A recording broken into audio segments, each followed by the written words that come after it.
नमस्कार. मी सौ मनीषा सुनील घेवडे. माझ्या शाळेचं नाव आहे अनुयोग विद्यालय आणि कनिष्ठ महाविद्यालय खार पूर्व मुंबई.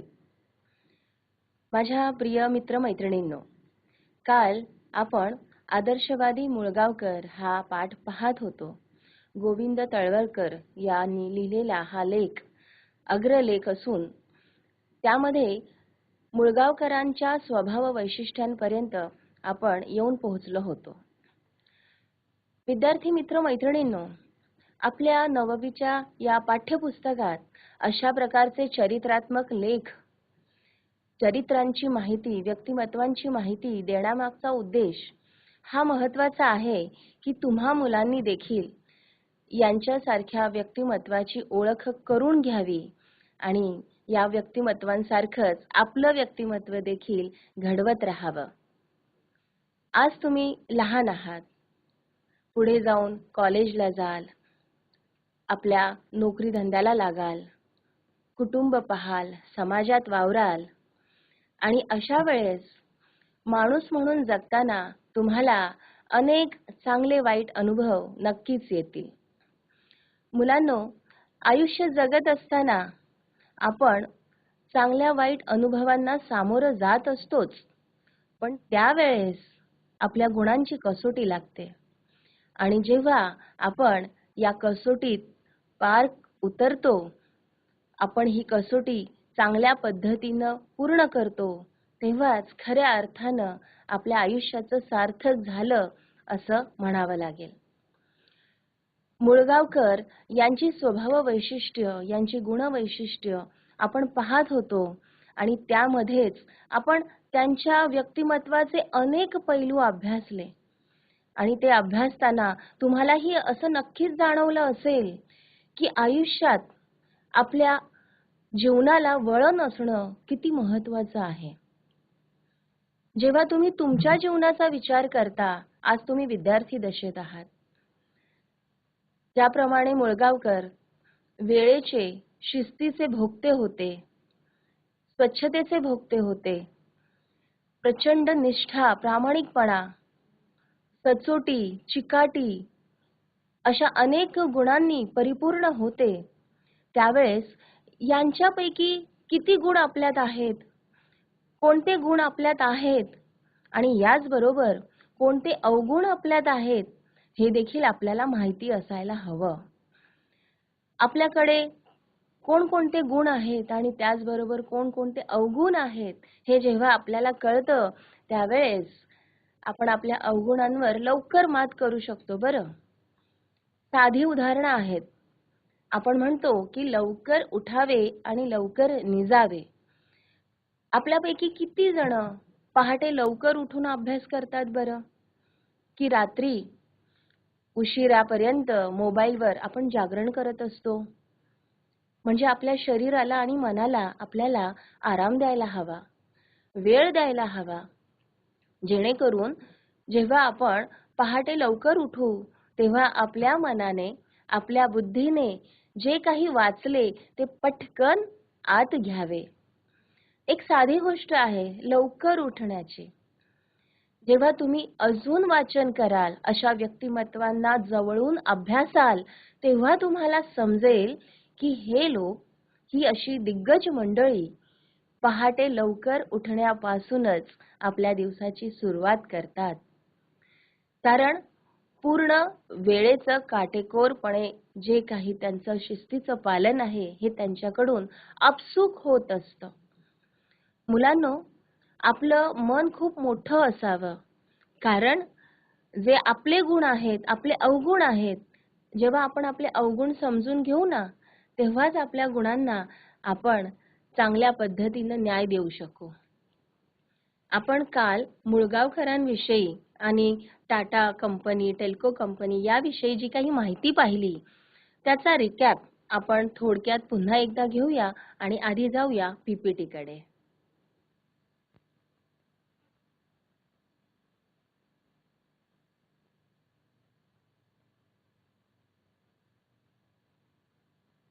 आपल्या मराठीच्या पाठ्यपुस्तकात पाठ क्रमांक 14 आदर्शवादी मुळगावकर आणि याचे लेखक आहेत गोविंद तळवलकर या पाठाला आपण सुरुवात केलेली होती. आपण सर्वप्रथम गोविंद तळवलकर या अतिशय दिग्गज अशा संपादकाचा आपण परिचय पाहिलेला आहे. इंग्रजी आणि मराठीतले पत्रकार व लेखक म्हणून ते प्रसिद्ध आहेत. त्यांची ही काही पुस्तकं ही देखील आपण पाहिलेली आहेत आणि अशी ही पुस्तकं तुम्ही जरूर वाचाल असं आम्हाला नक्की वाटतं. गोविंद तळवलकरांनी लिहिलेली ही पुस्तकं आहेत. आपण हा पाठ या पद्धतीनं पाहणार आहोत आणि व्यक्तिचरित्रात्मक जे काही पुस्तकं आहेत, पाठ आहेत, हे अशा पद्धतीनं जर तुम्ही अभ्यासली तर नक्कीच एक व्यक्तिमत्व तुमच्या लक्षात राहील आणि तुम्हाला देखील त्याचा खूप फायदा होईल. आदर्शवादी मुळगावकर हे जे आपल्या पाठाचं शीर्षक आहे, त्याची जी समर्पकता आहे ती देखील आपण अभ्यासली. कारण मुळगावकरांचा आदर्शवाद मुळात हा कशा पद्धतीचा होता आणि संत वचनाप्रमाणे त्यांचं जे वागणं होतं याचा देखील आपण अभ्यास केला थोडक्यात. त्यानंतर मुळगावकरांच्या निधनानंतर सदर अग्रलेख मृत्यूलेख हा तळवलकरांनी लिहिला आणि म्हणूनच अग्रलेख म्हणजे काय, त्याचे फायदे कोणते आणि आपण का ते अभ्यासले हवेत याचा देखील आपण अभ्यास केला. त्यानंतर अग्रलेखाची वैशिष्ट्य अगदी व्यवस्थितपणे आपण काल अभ्यासलेली आहेत. कारण वर्तमानपत्रांचा जो आत्मा प्राण असतो तो म्हणजे अग्रलेखच आहे. सुमंत मुळगावकर या थोर अशा व्यक्तीचा परिचय देखील आपण केलेला आहे. त्यांचा जन्म, निधन, त्यांचं शिक्षण, त्यांचं कुटुंब, त्यांचा व्यवसाय याविषयी आपण माहिती पाहिलेली आहे. मुळगावकर यांच्या आयुष्यातला महत्त्वाचा जो काही आपण एक टर्न किंवा जे वळण आहे ते म्हणजे मुळगावकर आणि जे.आर.डी. टाटा यांची भेट कशा पद्धतीनं झालेली आणि त्या भेटीमध्ये जे.आर.डी. टाटा यांनी त्यांच्या सोबत उद्योगात येण्याची जी काही विनंती मुळगावकर यांना केली त्याबद्दल आपण एक छान गोष्ट पाहिली. जे.आर.डी. टाटा आणि मुळगावकर त्याचबरोबर सुमो हे जे गाडीचं नाव आहे हे मुळगावकर यांच्या आद्याक्षरांवरनच लिहिलेलं आहे, दिलेलं आहे, हे देखील आपण पाहिलं.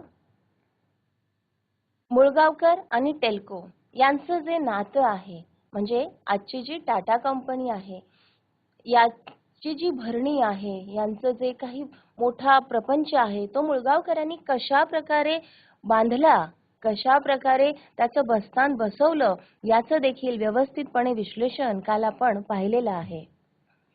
हाच तो मोठा उद्योग प्रपंच पुणे येथे टाटा या कंपनीचा ज्याचे शिल्पकार म्हणून मुळगावकर यांना संबोधण्यात येतं.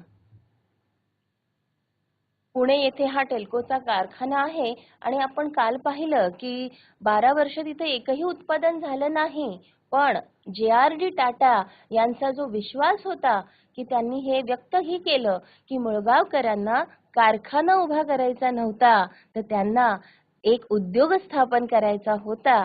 म्हणजे आपल्या कंपनीमध्ये काम करणाऱ्या अधिकाऱ्याबद्दल इतका प्रचंड विश्वास असणारे जे.आर.डी. टाटा आणि त्यांनी मुळगावकरांना दिलेली ही सुवर्ण संधी होती असं मला इथे सांगावंसं वाटतं. व्यावसायिक कार्य आणि मुळगावकरांनी भूषवलेली कोणकोणती पदं होती ती देखील आपण पाहिली. मुळगावकर यांनी त्यांच्या कारकिर्दीत अत्यंत महत्त्वपूर्ण अशा भूमिका निभावलेल्या होत्या. त्या म्हणजे टेल्कोचे ते शिल्पकार, स्वदेशी तंत्रज्ञान संशोधन विभागाचे जनक, भारतीय तांत्रिक प्रशिक्षण विभागाचे ते प्रणेते होते आणि सर्वात महत्त्वाचं म्हणजे स्वयंपूर्ण, आत्मनिर्भर, स्वावलंबी भारताची स्वप्न पाहून प्रत्यक्षात उतरविणारे ते खरे देशभक्त होते. याविषयी विश्लेषण देखील आपण काल पाहिलेलं आहे. आपण इथवर काल चर्चा करत होतो की आदर्शवादी मुळगावकरांची स्वभाव वैशिष्ट्य, त्यांची गुणवैशिष्ट्य, आपण यावर जास्त लक्ष देणं गरजेचं आहे. कारण ही काही वैशिष्ट्य हे काही शब्द नाहीत, तर या गोष्टी, हे गुण आपण आपल्या आयुष्यात उतरवणं प्रचंड गरजेचं आहे. मुळगावकर आपण पाहिलं की ते किती नम्र होते. आपण आपल्या आई वडिलांसमोर, आपण आपल्या गुरुजनांसमोर, शेजाऱ्या पाजाऱ्यांसमोर नम्रतेनं किती वागत असतो याचं अवलोकन तुम्ही करणं गरजेचं आहे. मुळगावकर अतिशय सज्जन होते. म्हणजे जसं मनाच्या श्लोकामध्ये सज्जन व्यक्तीची लक्षणं कशी सांगितलेली आहेत, अगदी त्या पठडीतले सज्जन व्यक्तिमत्व म्हणजे मुळगावकर. प्रचंड मृदुभाषी होते. मोजकेच बोलायचे, पण खूप काम करायचे. आपण कसे आहोत हे यावरनं आपण ताडलं पाहिजे, की आपण किती काम करतो आणि आपण किती बोलतो. म्हणजे चाले बोले तैसा चाले त्याची वंदावी पाऊले असे म्हणतात. हे मुळगावकरांना हे संत वचन अतिशय सूट होतं. मुळगावकर हे स्वच्छतेचे भोक्ते होते. आपण किती प्रमाणात स्वच्छता आपण स्वतःची तरी ठेवतो का? आपण आपलं हंतरून उठल्यावर लागलीच घडी करून ठेवतो का, की आईची वाट बघत असतो? म्हणजे खरं तर या मोठ्या व्यक्तिमत्वांकडनं, यांच्या स्वभाव वैशिष्ट्यांकडनं फक्त वाचून किंवा ऐकून काम होणार नाही. ही स्वच्छता, हे गुण आपण आपल्यात आणले पाहिजेत. किमान आपण जेवलेलं ताट तरी आपण स्वच्छ करून ठेवलं पाहिजे. आईला भरपूर नाही, पण थोडी तरी स्वच्छतेसाठी मदत केली पाहिजे. तरच आपण हे जे शिकतो आहे ना, त्याचं चीज झाल्यासारखं होईल. जसे देखणे मुळगावकर होते, अगदी तसेच नीटनेटके होते. आपणही किती नीटनेटके असतो, की फक्त आपण फोटो काढतोय, आपण पोज देतोय, आपण सेल्फी काढतोय, तितक्यापुरतं नीटनेटकं असून चालत नाही. आपण आपल्या आयुष्यात देखील, आपण आपल्या वर्तनात देखील नीटनेटकं असणं गरजेचं आहे. आपल्या कपड्यांचा कप्पा असेल, आपल्या पुस्तकांचा कप्पा असेल, आपलं अभ्यासाचं टेबल असेल, आईची, भावा बहिणींची वाट बघायची गरज नाही. ते सर्व आपणच नीटनेटकं केलं पाहिजे. इतकंच काय, तुमची जे दप्तर आहे ना, तुमची बॅग शाळेची, ती देखील किती बरं नीटनेटकी असते. त्यामध्ये किती पेन आहेत, पेन्सिल आहे, रबर, वह्या, पुस्तकं, त्यांचे कव्हर्स कसे असतील, किती छान आहेत का, कुठे फाटलेलं आहे, किंवा पुस्तकाच्या आतमध्ये आपलं पुस्तक किती नीटनेटकं आहे, की आपण उगीचच काहीतरी चित्रांना दाढी मिशा काढलेल्या आहेत. आपल्या वह्या किती सुंदर आहेत, आपलं अक्षर किती नीटनेटकं आहे, देखणं आहे. या छोट्या छोट्या गोष्टी आहेत, पण या छोट्या छोट्या गोष्टींनीच आपलं आयुष्य सुंदर घडत असतं. असं म्हणतात ना, थेंबे थेंबे तळे साचे. अगदी तसं आहे. छोट्या छोट्या गुणांनीच तुमचं व्यक्तिमत्व हे प्रचंड घडत असतं. आणि म्हणूनच स्वच्छता, नीटनेटकेपणा जर तुमच्यात असेल, तर तुम्ही नक्कीच खूप खूप सुंदर दिसाल, खूप खूप देखणे दिसाल. मुळगावकर ज्याप्रमाणे संयमी होते ना, तर तो संयम जर आपण यशस्वी झालो आपल्या आयुष्यात आणायला, तर आपण बाजी जिंकली आयुष्याची. कारण आजकाल मुलांना थोडं काही कमी जास्त मिळालं आयुष्यात, की ते संयम गमावून बसतात. अशी कितीतरी उदाहरणं आहेत, की खूप टक्के मिळालेत, पण पहिला नंबर आला नाही, म्हणून काही विद्यार्थ्यांना खूप प्रचंड निराशा आलेली आहे. पेपरमध्ये तर अशी उदाहरणं देखील वाचायला मिळतात, की आत्महत्या केली, मोबाईल दिला नाही म्हणून आत्महत्या केली, परीक्षेत मार्क पहिला नंबर आला नाही म्हणून आत्महत्या केली. याचं मूळ कारण काय आहे? कारण आपल्यात संयम नाहीये. आपल्यात अपयश पचवण्याची तेवढी उर्मी नाहीये, ताकद नाहीये. पण मुलांनो, फक्त परीक्षेपुरतं किंवा शाळेपुरतं हे आयुष्य नाही. जर संयम असेल तर आयुष्यातलं कुठलंही संकट येऊ दे, तुम्ही संयमानं ते जर सांभाळलं, त्यातनं पार पडलात, तर आयुष्याची सोनेरी पहाट नक्की तुम्हाला पाहायला मिळणार. ज्याप्रमाणे मुळगावकर प्रचंड सचोटीचे होते ना, चिकाटीचे होते, तसेच तुम्ही व्हावं असं आम्हा शिक्षकांना खूप मनापासून वाटतं, तुमच्या पालकांनाही वाटतं. आता चिकाटी, सचोटी म्हणजे नेमकं काय बरं? चिकाटी म्हणजे काय, की मला आज एक धडा वाचायचा आहे, पण तो धडा वाचताना, तो धडा आहे 10 पानांचा. ते वाचताना मी किती वेळा चुळबुळ करते, मी किती वेळा उठते, पाणी पिते, किंवा मी मनापासून मन लावून किती तास ते वाचन करते यावर चिकाटी ठरते बरं. म्हणजे एखादं पुस्तक तुम्हाला वाचायचंय, पण तुम्हाला ते वाचन पूर्ण करताच येईना. कारण का? प्रलोभनं खूप आहेत. टीव्हीवर मस्त मालिका लागलीये, दादाकडे आईकडे मोबाईल आहे, आवाज येतोय कार्टूनचा. मग तिथे मात्र तुमची चिकाटी ढळमळते. मग जर तुमच्याकडे चिकाटी जर असेल, तर तुम्ही ते पुस्तक पूर्ण झाल्याशिवाय बाकी काही करणार नाहीत. म्हणजे संयम आला तिकडे, बरोबर? म्हणजे संयमानं आपण आपल्यावर काबू केलं आणि चिकाटीनं आपण ते पुस्तक पूर्ण वाचून काढलेलं आहे. ज्याप्रमाणे मुळगावकर माणुसकी जपणारे होते, त्याचप्रमाणे आपणही माणुसकीने वागलं पाहिजे. आता माणुसकी म्हणजे काय बरं? माणुसकी म्हणजे काय? तर माणसानं माणसासारखं वागायचं. म्हणजे समोर कोणीही असू दे, लहान मोठा, पैशाने लहान मोठा ही गोष्ट वेगळी असते. वयानं लहान मोठा कोणीही असू दे, मुलगा मुलगी, पण त्यांना जर आपल्याकडून त्यांना वाईट वाटेल, दुःख होईल असं जर वागणं झालं ना, तर तिथं माणुसकी नसते बरं. म्हणजे साध्या सोप्या भाषेत सांगायचं झालं, की समोरच्याला जर आपल्याकडून त्रास झाला, आपल्या वागण्याने दुःख झालं, तर तिथं माणुसकी नसते. जाता जाता कोणी आपल्याला पाहून हसलं, तर आपणही थोडं त्यांना चांगलं वाटेल जर आपण हसलो तर. पण आपण मात्र आपल्या धुंदीत असतो. कधी कधी लहान मुलं रस्त्याने जाताना पहा कशी पैशासाठी आपल्या मागे मागे करत असतात. ठीक आहे, पैसे आपण द्यायचे नाही, पण त्यांना आपण खाऊ देऊ शकतो, आपण त्यांना बिस्किट देऊ शकतो. अशा छोट्या छोट्या गोष्टी असतात की ज्यातून आपण आपली माणुसकी जपू शकतो. आपण खूप काही नाही केलं ना, तरी छोट्या छोट्या गोष्टी तुमच्या परीनं तुम्ही केलात तर देवाला खूप बरं वाटतं. आपली आजी आजोबा आपल्याला गोष्टी सांगायचे ना, कसं छान छान वागता येईल. तर त्या छोट्या छोट्या गोष्टींमध्ये जे काही मूल्य होतं, आपण म्हणतो ना बोध होता, तो बोध म्हणजेच माणुसकी. आता एवढे सर्व स्वभाव वैशिष्ट्ये जेव्हा आपण पाहिली मुळगावकरांची, तर आपल्याला असं वाटतं की हे व्यवस्थापन करताना देखील असेच मृदू असतील, असेच सज्जन असतील. पण ऐका, ज्या वेळेस व्यवस्थापनात कधी कठोर निर्णय घ्यायची वेळ यायची, तेव्हा मात्र ते प्रसंगी कठोर व्हायचे आणि ते निर्णय देखील घ्यायचे. मुळगावकरांचे गुण, आत्ताच आपण स्वभाव वैशिष्ट्य पाहिली, मग त्यांचे गुण खूप कार्यक्षम होते, प्रचंड कार्यक्षम होते.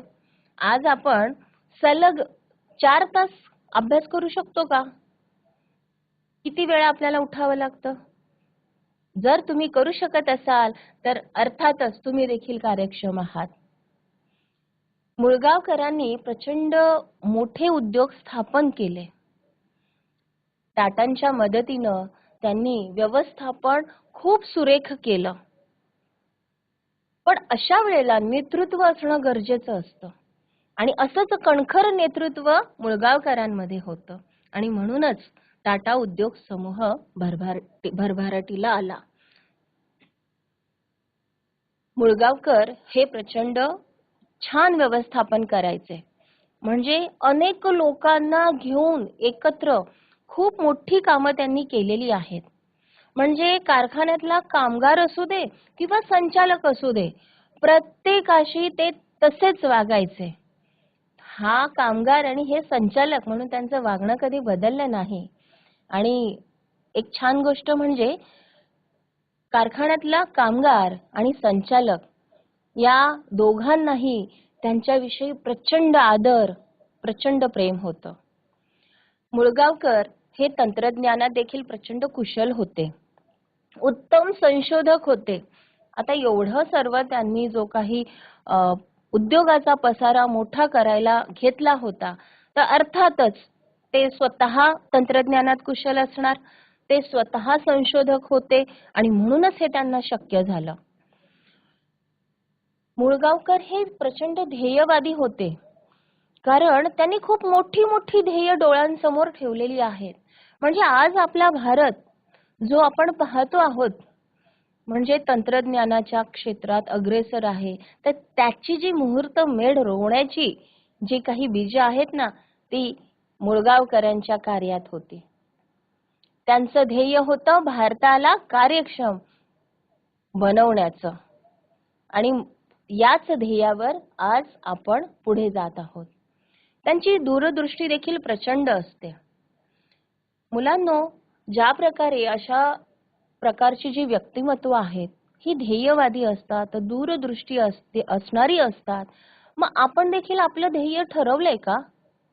आज तुम्ही 9वीत आहात, उद्या 10वीत असाल, कॉलेजला जाल, तुम्हाला विचारलं तुम्हाला आयुष्यात काय व्हायचंय, अनेक मुलांना माहित नसतं की मला काय व्हायचंय. म्हणजे आई बाबा म्हणतील ना ते होऊ, किंवा जसे मार्क पडतील तसे क्षेत्र निवडलं जातं. ठीक आहे, हरकत नाही, पण हे नेहमी लक्षात असू द्या की जर तुम्ही ध्येय ठरवलं तर त्या दृष्टीनं तुम्हाला दूरदृष्टी ठेवता येते आणि स्वतःच्या व्यक्तिमत्वाला देखील घडवता येतं. मुळगावकरांमध्ये उत्कृष्टतेचा ध्यास होता. कुठलीही गोष्ट असू दे, उत्कृष्ट झालीच पाहिजे असा त्यांचा ध्यास होता आणि म्हणूनच त्यांची सर्व कामं जे काही त्यांनी हातात घेतलं होतं ते 100% त्यामध्ये यश मिळवायचे. गुणवत्तापूर्णतेसाठी ते प्रचंड झटायचे आणि म्हणूनच जी काही उत्पादनं निघाली किंवा जे काही घडलं, जे काही त्यांच्याकडनं घडलं गेलं ते प्रचंड सुंदर असंच झालं. मुळगावकर हे जे ज्ञान मिळवायचे ते नेहमी त्यांना वाटायचं अद्ययावतच असावं, जेणेकरून त्यांच्या सोबत काम करणारे आहेत, कारखान्यातले जे कामगार आहेत, त्यांच्याकडून त्यांना छान काम करून घेता यायला हवं. त्यांची आपल्या कामावर अपार श्रद्धा होती आणि निष्ठा होती. इथं एक मुद्दा सांगावासा वाटतो की कुठलंही काम हे लहान नसतं, प्रत्येक काम हे तितकंच मोठं असतं. मग तुम्ही घरात काम करा किंवा तुम्ही एखाद्या कार्यालयात मोठ्या पदावर काम करा, पण मुलांनो, आपली आई देखील बघा ना, आई आपली गृहिणी आहे, आई स्वयंपाक करते, आई जेवण बनवते, पण तिचं ते काम आहे आणि तिचं काम आहे ना ती मोठ्या श्रद्धेनं करते, मोठ्या निष्ठेनं करते आणि म्हणूनच तुम्हाला छान छान जेवायला मिळतं. जर ते तिनं तसं केलं नसतं तर कधीतरी भाजी खारट, कधी तिखट अशी झाली असती किंवा चपात्या देखील करपल्या असत्या, हो की नाही? म्हणजे आपण आपल्या आईकडून देखील शिकायला हवं की आपली आई देखील आपल्या कामावर किती निष्ठा ठेवते, किती श्रद्धा ठेवते आणि म्हणूनच आपल्याला छान छान खायला मिळतं. तर अशा आईला देखील आपण जपलं पाहिजे आणि तिचा देखील आदर केलाच पाहिजे. मुळगावकर हे अतिशय प्रामाणिक होते. अर्थातच प्रामाणिकपणाशिवाय टाटांसारख्या मोठ्या व्यक्तिमत्वाचा विश्वास संपादन करणं कठीणच आहे. निसर्गप्रेमी मुळगावकरांनी टेल्को कंपनी जेव्हा स्थापन केली तेव्हाच प्रचंड छान अशा पद्धतीची जी काही झाडांची रचना केली आणि त्यामुळेच आज आपण हिरवागार असा तो टाटाचा परिसर पाहू शकतो. मुळगावकर यांना छायाचित्रणाची देखील आवड होती. ते छान फोटो काढायचे आणि ते खूप छान चित्रकार देखील होते. उत्कृष्ट चित्र देखील ते काढायचे. सामाजिक कार्यातील योगदान जर आपण पाहिलं की मुळगावकर यांनी त्यांच्या पत्नी समवेत जे काही केलेलं आहे तर त्याचा आढावा आपण थोडक्यात घेऊ शकतो की ते त्यांच्या कार्यात एवढे मग्न होते, त्यांच्या व्यवसायात मग्न होते, पण तरी देखील त्यांनी सामाजिक कार्य मात्र सोडलं नाही. त्यामध्ये देखील त्यांनी योगदान दिलेलं आहे. गाव दत्तक घेणे प्रकल्पाची जी मुहूर्तमेढ आहे महाराष्ट्रात ती मुळगावकरांमुळेच रोवली गेली. दुष्काळग्रस्त खेड्यांमध्ये पाण्याची सोय करण्याकरिता देखील त्यांनी प्रयत्न केले आणि आजही काही गावांमध्ये ही जी गाव दत्तक योजना किंवा पाण्याची जी सोय आहे ती देखील आपल्याला पाहायला मिळते. जलसंशोधन मोहिमा देखील त्यांनी पार केल्या. आता पहा ना, जलाशयाची निर्मिती केली, शेती सुधारणा केली. म्हणजे जवळपास जसं खेड्यांकडे चला हा जो संदेश आपल्याला गांधीजींनी दिला होता ना, त्या प्रकारे शेतकऱ्यांना देखील त्यांनी प्रचंड मदत केलेली आहे. कारण जर पाणीच नसेल तर शेती तरी कशी होईल आणि आपल्याला तरी अन्नधान्य कसं बरं मिळेल. आणि म्हणूनच त्यांनी पाण्याच्या संदर्भात ज्या समस्या होत्या त्याकडे विशेष लक्ष दिलेलं आहे. शेती सुधारणेकडे लक्ष दिलेलं आहे. आणि त्यानंतर पहा, शैक्षणिक आणि आरोग्य सेवा देखील त्यांनी खूप जणांपर्यंत दिलेल्या आहेत, पोहोचवलेल्या आहेत.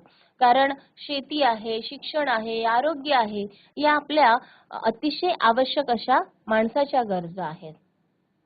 वृक्षपेढी योजना देखील त्यांनी सुरुवात केलेली होती आणि या वृक्षपेढी योजनेमुळेच आपल्याला अनेक असे सुंदर निसर्ग परिसर आपण पाहू शकतो.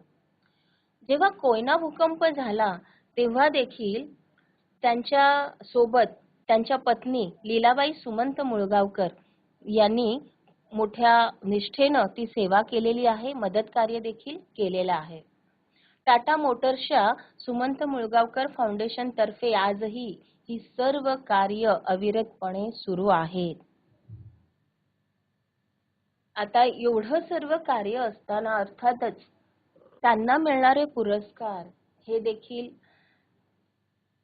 त्यांनी प्राप्त केलेले आहेत म्हणा, किंवा त्यांना खरं तर पुरस्काराची गरज नव्हती. त्यांनी कधी स्वतःला एवढं असं मोठं मानलं नाही. पण आपलं हे कर्तव्य आहे की एवढ्या मोठ्या व्यक्तीला त्याने जे काही केलेलं आहे त्याच्या कार्याची पोचपावती म्हणा किंवा आपली कृतज्ञता म्हणून काही पुरस्कार त्यांना जे प्राप्त आहेत ते पाहूया. जे महत्त्वाचे पुरस्कार आहेत ते म्हणजे अर्थातच 1990 साली भारत सरकारने त्यांना पद्मभूषण पुरस्कार, जो अत्यंत मानाचा पुरस्कार आहे भारतीय नागरिकासाठी, तो देऊन त्यांचा गौरव केलेला आहे. फाय फाउंडेशन इचलकरंजी यांच्यातर्फे देखील राष्ट्रभूषण पुरस्कार त्यांना मिळाला होता. आणि सर्वात मोठा पुरस्कार जर कोणता असेल तर ते म्हणजे आजही ते आपल्या कार्यकर्तृत्वामुळे आपल्या स्मरणात आहेत. म्हणजे आपण म्हणतो ना, म्हणजे मी नेहमी म्हणत असते की मरावे परी कीर्ती रूपे उरावे. जरी ते शरीराने आपल्यात नाहीत तरी ते आजही स्मृतीच्या रूपाने, त्यांच्या गुणांच्या रूपाने, त्यांच्या कार्याच्या रूपाने आपल्यात उपस्थित आहेत. आपण पाहू शकतो की सुमंत मुळगावकर यांनी जे टाटा टेल्को कंपनी जी स्थापना मुहूर्तमेढ रोवली होती, तर ही काही चित्र आहेत. हा त्यांचा पुतळा तिथे उभारण्यात आलेला आहे. अशा पद्धतीने मुलांनो, आपण मुळगावकर यांच्याविषयी खूप माहिती पाहिलेली आहे, पण तुम्ही नक्कीच अधिक पाहाल असा आम्हाला विश्वास आहे. पाठात काही नवीन शब्द आलेत पहा. आपण आता ओझरत त्यावर लक्ष देऊया. परखड म्हणजे काय? स्पष्ट. बहुश्रुतता, खूप ऐकलेलं, वाचलेलं. म्हणजे तुम्हीही बहुश्रुत व्हा असं आम्हा शिक्षकांना खूप वाटत असतं. आदर्श म्हणजे काय? तर एखादी गोष्ट, तत्व, विचार यांची सर्वोत्कृष्ट अवस्था म्हणजे आदर्श. सचोटी म्हणजेच प्रामाणिकपणा. निकडीचे, तातडीचे. हेळसांड म्हणजे काय? हयगय, दुर्लक्ष. हे काही नवीन शब्द पाठात आलेले. वाक्प्रचार देखील आलेत बरं आपल्या या पाठामध्ये. परीक्षेच्या दृष्टीनं तुम्ही याचा अभ्यास करू शकता. हे पाठ करून घ्या आणि निबंध लेखनात देखील तुम्हाला या वाक्प्रचारांचा नक्की अवलंब करता येईल. कस लागणे म्हणजे गुणवत्ता सिद्ध होणे. तुमचा कस लागत असतो ना परीक्षांमध्ये, तुमची गुणवत्ता सिद्ध होत असते म्हणून. मानवंदना देणे, आदरपूर्वक सन्मान करणे. मानवंदना देणे, आदरपूर्वक सन्मान करणे. कटाक्ष असणे, आग्रह असणे. जीव तोडून काम करणे म्हणजे शरीराला, मनाला कितीही त्रास झाला तरी त्याची पर्वा न करता कष्ट करणे. गाजावाजा होणे, म्हणजेच अवाजवी प्रसिद्धी होणे. मुलांनो, या काही क्षमता आहेत ज्या आपण या पाठाच्या आधारे प्राप्त करण्याचा प्रयत्न केला. म्हणजे हे शिकल्यानंतर तुमच्यामध्ये नेमकं काय यायला हवं असं आम्हाला वाटतं. तर विविध प्रसार माध्यमांद्वारे प्रसारित होणाऱ्या ज्या काही चर्चा आहेत, मुलाखती आहेत, संवाद आहे, तर त्याची तुम्ही सत्यता पडताळून पाहून त्याबाबत आपलं मत जर तुम्हाला निश्चित करता आलं तर हा पाठ तुम्हाला कळाला असं मला वाटेल. त्याचबरोबर घरातील आणि परिसरातील ज्या काही गुणी व्यक्तिमत्वांशी तुम्ही संवाद साधून त्यांचा चरित्रात्मक तुम्ही जर अभ्यास केला तर तुम्हाला यात काय आपण शिकलो हेही कळालं आहे हे मला कळेल. आणि वाचन आंतरजालावर उपलब्ध असणाऱ्या साहित्याचे चरित्र आत्मचरित्रांचे वाचन करून तुम्हाला आस्वाद घेता आला पाहिजे आणि तुम्ही तो नक्की घ्याल. आणि वर्तमानपत्र, अग्रलेख इत्यादी नियमित वाचन करणे. पर्यंत जर नसेल करत असाल तर कृपा करून वर्तमानपत्र, अग्रलेख नक्की वाचत जा. तुम्हाला बातमी लेखन, संवाद लेखन, घटना, प्रसंग, स्वानुभव यांचं लेखन नक्की करता येईल. घटनांचा चिकित्सक विचार करून तुम्ही स्वमत मांडावं असं आम्हाला वाटतं. विविध चरित्रांचा अभ्यास करून चिकित्सक विचार तुम्हाला करता यायला हवा. आणि आज आपण जे काही नवीन शब्द, वाक्प्रचार जे काही शिकलो त्याचा वापर तुम्ही तुमच्या लेखनात करावा आणि शुद्ध लेखनाच्या नियमांचा लेखनामध्ये उपयोग तुम्हाला करता यायला हवा. काही उपक्रम आहेत, मुक्त प्रश्न आहेत, तुम्ही हे नक्की करावं आणि तुम्ही कराल. घरातील कोणत्याही 2 व्यक्तींची मुलाखत तुम्ही घ्यायची आहे आणि त्यांच्या अपेक्षा व ध्येय यांविषयी तुम्ही जाणून घ्यायचंय. आता तुम्ही 2 व्यक्ती म्हणजे तुमचे आई आणि बाबा दोघांची मुलाखत घ्या आणि त्यांना काय वाटतं बरं त्याविषयी तुम्हीच त्यांना विचारा. आणि तेव्हा तुम्हाला कळेल की आपण तर या गोष्टींचा कधी विचारच केला नाही. तुमच्या परिसरातील जर कोणी उद्योजक असतील तर नक्की त्यांचे काही प्रेरक अनुभव असतील तेही तुम्ही ऐका. आता उद्योजक म्हणाल तर नाही तुम्हाला एखादा उद्योजक सापडला तर एखादा किराणा मालाचा एखादा जो काही मालक असतो त्याला विचारा. कारण का त्याची ही सुरुवात ही शून्यातून झालेली असणार. तिसरा उपक्रम आहे की तुमच्या गुणदोषांचे तटस्थपणे चिंतन करा आणि आवश्यक स्वयंसूचना लिहून काढा. आता स्वयंसूचना काय असतं बरं? साधी गोष्ट आहे की मी पहाटे लवकर उठेन किंवा मी पहाटे लवकर उठतो वर्तमान काळात लिहायचं. मी खूप यशस्वी आहे, मी खूप हुशार आहे याला म्हणतात स्वयंसूचना. लिहून काढा, आरशासमोर बोला, तुम्हाला खूप छान वाटेल, मस्त वाटेल. आणि पहा तुमच्यात नक्की चांगल्या गोष्टी आहेत ना त्या नक्की वाढतील.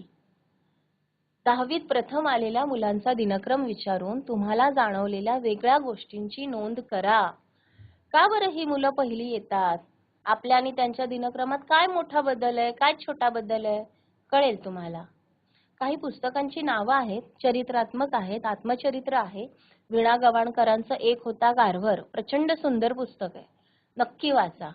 मी पाहिलेलं स्वप्न डॉक्टर राजेंद्र भारुड यांचं आहे, जे जिल्हाधिकारी आहेत आणि कशा प्रकारे ते जिल्हाधिकारी झाले प्रचंड वाईट परिस्थितीतनं ते तुम्हाला कळेल. डॉक्टर राजेश पाटील, ताईनू मी कलेक्टर व्हैनू, हे देखील त्यांचं आत्मचरित्र आहे. आणि संदीप कुमार साळुंखे, धडपडणाऱ्या तरुणाईंसाठी. ही काही पुस्तकं मी उदाहरणासाठी दिली आहेत. तुम्ही अजूनही पुस्तकं आहेत पहा, वाचू शकता. पण किमान ही तरी पुस्तकं तुम्ही वाचावीत असं आम्हाला वाटतं. शेवटी एकच मी म्हणेल की आपण ते काही मुळगावकरांविषयी शिकलो, मुळगावकरांविषयी पाहिलं, त्यामध्ये तुम्ही देखील त्यांच्या गुणांचा अवलंब करणं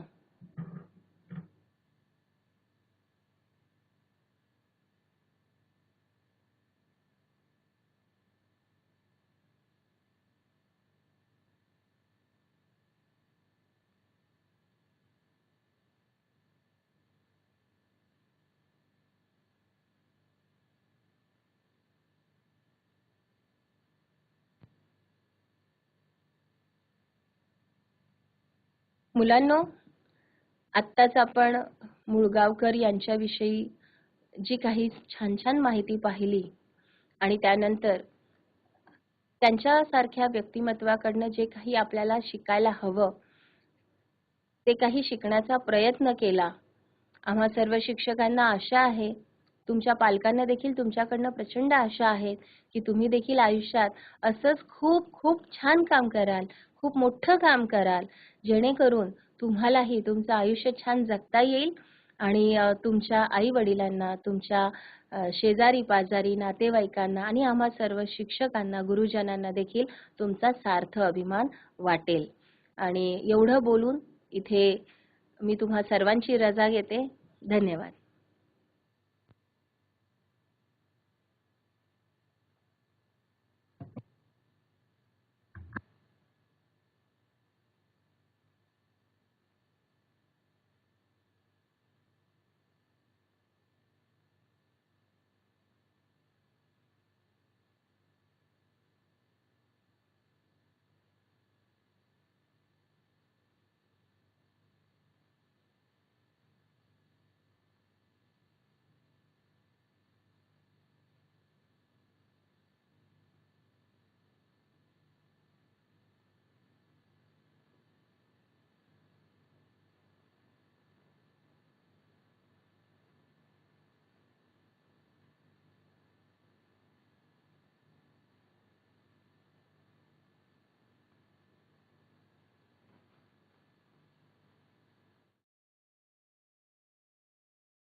Hello, good morning students.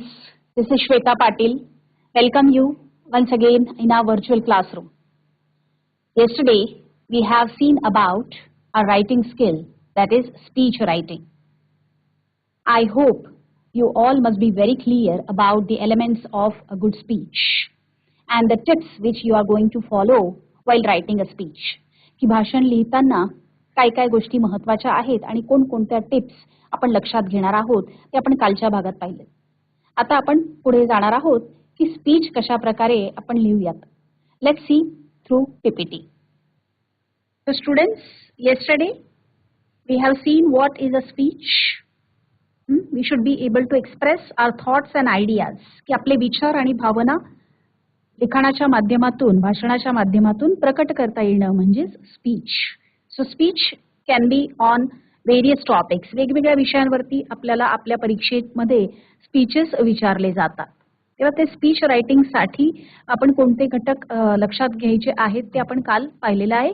So what are the elements of a speech? Let's have a recap in short.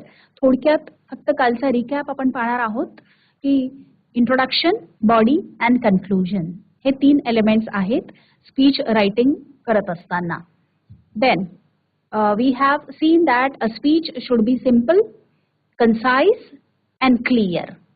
So while writing a speech, we should keep in mind that we should not write very long sentences. खूप लांबलचक वाक्यात आपण speech नाही लिहिणार आहोत. Our sentences should be short, they should be simple, and they should make clear our topic. की आपला topic काय आहे त्याबद्दल स्पष्टता यायला हवी अशी वाक्य आपल्याला फॉर्म करायची आहेत स्पीच लिहिताना. And we are not going to include too many points. आणि खूप लांबलचक आणि खूप सारे भाषणामध्ये आपण इन्क्लूड नाही करणार आहोत. So we should be very clear, very concise and we should write in a simple statements. Now let's go ahead. आता आपण जाऊयात पुढे आणि लक्षात घेऊयात. So the body, the second part of our speech writing. Introduction हा पहिला part होता आणि नंतर आपण आपल्या स्पीचच्या बॉडीकडे ज्यावेळेला वळतो त्यावेळेला त्यामध्ये एखादी शॉर्ट स्टोरी, एखादी अनेक्डोट ने आपण सुरुवात करत असतो. So some people have the habit of telling some anecdote और some story. Some may begin with a quotation और अ प्रोवर्ब. की काही व्यक्ती एखाद्या कोटेशनने आपल्या भाषणाला सुरुवात करतात, एखादी प्रोवर्ब सांगतात. So short stories and proverbs we may use to make our speech effective. प्रभावी आणि परिणामकारक स्पीच करता येण्यासाठी आपल्याला त्या ठिकाणी एखादी प्रोवर्ब किंवा कोटेशन आपल्याला टाकता येईल किंवा एखादी छोटीशी स्टोरी सुद्धा इन्क्लूड करता येईल. Then example to facts. We should give some examples also what we are talking about, what we are saying. जे काही मांडतो आहोत त्या संदर्भातली उदाहरणं किंवा दाखले भाषणातून आपल्याला लिहिता येतील, देता येतील. And some facts also we have to include की काही ओपिनियन्स आपल्याला मांडता येतील. सो these points we have to keep in mind while writing a speech. Okay, let's go ahead and have a look at the tips again to remember that while talking we should also use conversational language. Always we should talk in a communicative way. की एक प्रकारे कम्युनिकेटिव्ह अशी language आपल्या लिखाणामध्ये हवी. रेटॉरिकल question आपल्याला वापरता येतील मधून मधून बोलताना किंवा लिहिताना. Did you get that? Like of course you did it right. Let's move it along. Now this is communicative language. संभाषणात्मक अशी भाषा आपल्या स्पीच रायटिंग मध्ये आली तर ते अधिक प्रभावी होऊ शकतं. Make sure your speech is interesting. Use personal experiences. की आपलं भाषण इंटरेस्टिंग होईल अशी भाषा आपली हवी, असे शब्द हवेत. Use personal experiences. वैयक्तिक अनुभव सुद्धा मांडता येतील. Some astonishing facts we may include. We can give an effective and appropriate conclusion to our speech. की मग कन्क्लुजनकडे वळताना, शेवटच्या भागाकडे वळताना एक प्रभावी आणि परिणामकारक असं एखादं वाक्य, सम की स्टेटमेंट और recap of all the main points. तुम्ही मांडलेल्या मुख्य मुद्द्यांचा रिकॅप या शेवटच्या भागामध्ये ऍड करता येईल. So it should be very effective and it will give you an appropriate, एक योग्य, परिणामकारक आणि प्रभावी अशी कन्क्लुजन त्या ठिकाणी तुमच्या स्पीचचा तुम्हाला करता येईल शेवटी. So these were the tips to keep in mind. How to start a speech effectively. परिणामकारक असं स्पीच त्याची सुरुवात करताना, लिहिताना आपल्याला एखाद्या लीडरनी म्हटलेलं एखादं कोटेशन, से किंवा म्हण, प्रॉवर्ब वापरता येईल. So this is one of the effective way to start a speech. भाषण लिहिताना कोटेशननी सुरुवात करताना छान परिणामकारक असं भाषण आपल्याला त्या ठिकाणी तयार करता येईल. So that will be a relatable quotation from a famous leader. एखाद्या फेमस लीडरनी म्हटलेलं, त्यांनी म्हटलेलं एखादं कोटेशन वापरता येईल. We may start with a joke also. We may start with some comic story. Then you have to introduce yourself after saying a quotation. Quotation मांडल्यानंतर स्वतःची ओळख करून देणं भाषण सुरुवात करण्या अगोदर. Who you are. Who are you giving a speech, writing a speech. Ask a question. Some rhetorical questions can be included. Did you get me? Do you understand? Is it right? We should save our environment. Earth is getting polluted, की आपल्या पृथ्वीचं प्रदूषण दिवसेंदिवस वाढतं आहे. मित्रांनो, हे योग्य आहे का? हु इज रिस्पॉन्सिबल फॉर ऑल दिस? कोण आहे याला जबाबदार? तेव्हा अशा प्रकारे अशा स्वरूपाचे काही रेटॉरिकल प्रश्न भाषणामध्ये ऍड केले म्हणजे भाषण एक प्रकारे भाषणाला कुठेतरी एक इफेक्टिव्ह टोन प्राप्त होतो. So some questions can be used for making our speech effective. Mention and important statistic. महत्वाचे काही संख्या आपल्याला मांडायची असतील कशाच्या स्वरूपात, पॉप्युलेशनच्या संदर्भात टॉपिक असेल, विषय असेल तर. So some important statistic we may include. Explain a problem. In the earlier class, सुरुवातीच्या क्लासमध्ये आपण पाहिलं होतं की टॉपिक एखाद्या सोशल इश्यूवरती असू शकतो. सामाजिक प्रश्न असेल एखादा, एन्व्हायरमेंटल इश्यू त्याबद्दल बोलतो आहात, like pollution, like saving the trees. So you have to explain. तो प्रॉब्लेम तुम्हाला त्या ठिकाणी स्पष्ट करायचा आहे की why is it a problem? Friends, our earth is suffering, की आपली पृथ्वी एक प्रकारे जणू काही ग्रस्त आहे, त्रस्त झाली आहे. कशामुळे? Why is it suffering? It is because of a lot of pollution, की खूप सारं प्रदूषण दिवसेंदिवस वाढतं आहे. So about a pollution. Pollution is a problem and you have to explain. मग हा प्रॉब्लेम का आहे? कोणामुळे आहे? कशामुळे आहे? Who is responsible for all this? We can talk about in detail. We have to explain about that particular problem. Then tell your personal story. So when you are talking about pollution or when you are talking about some other topic, you have to say some personal experiences also. काही वैयक्तिक अनुभव त्या ठिकाणी मांडले तर त्या भाषणाला सुद्धा कुठेतरी एक परिणामकारकता प्राप्त होते. So some personal story can also be used while writing a speech. Invite audience to think. If it is a social issue, if it is environmental issue, एखादा सामाजिक प्रश्न तुमच्या भाषणामध्ये मांडताय तर त्यावेळेला आपल्या ऑडियन्सला, आपल्या प्रेक्षकांना तुम्ही एक प्रकारे अपील करा, आवाहन करा. कशासाठी? विचार करण्यासाठी की pollution, we need to stop all this, की हे आपण थांबवणं गरजेचं आहे.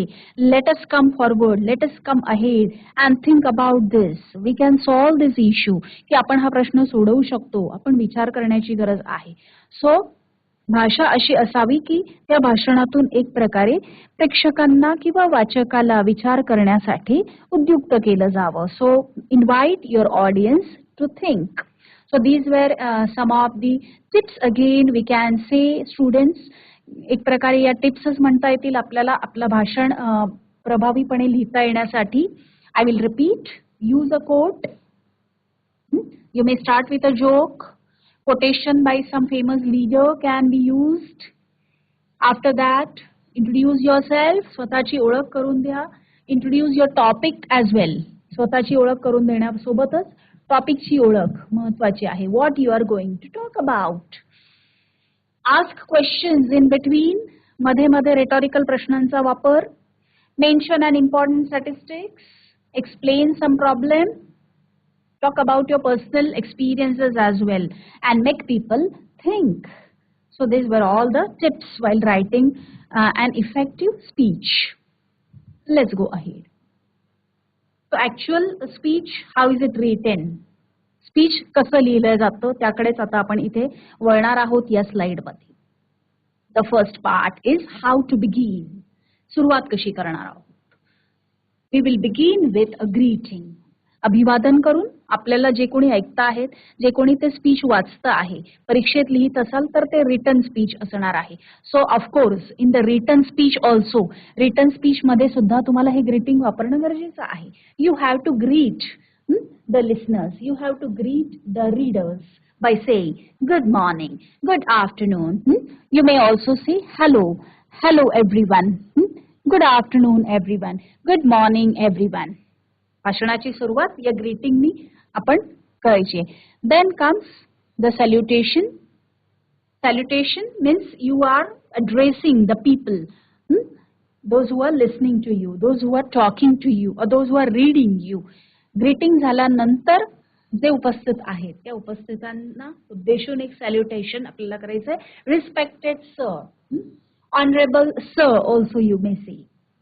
तसं सन्माननीय सर, सन्माननीय गुरुजी तुम्ही म्हणता. रिस्पेक्टेड सर, रिस्पेक्टेड मॅम, और the respected dignitaries present for the programme. काही वेळेला चीफ गेस्ट असतात, एखादा महत्वाचा कार्यक्रम असेल शाळेमध्ये तर त्यावेळेला the chief guests of today's celebration, chief guests of today's program. आणि मग हे काही म्हणायचं नसेल तर you have an audience as well.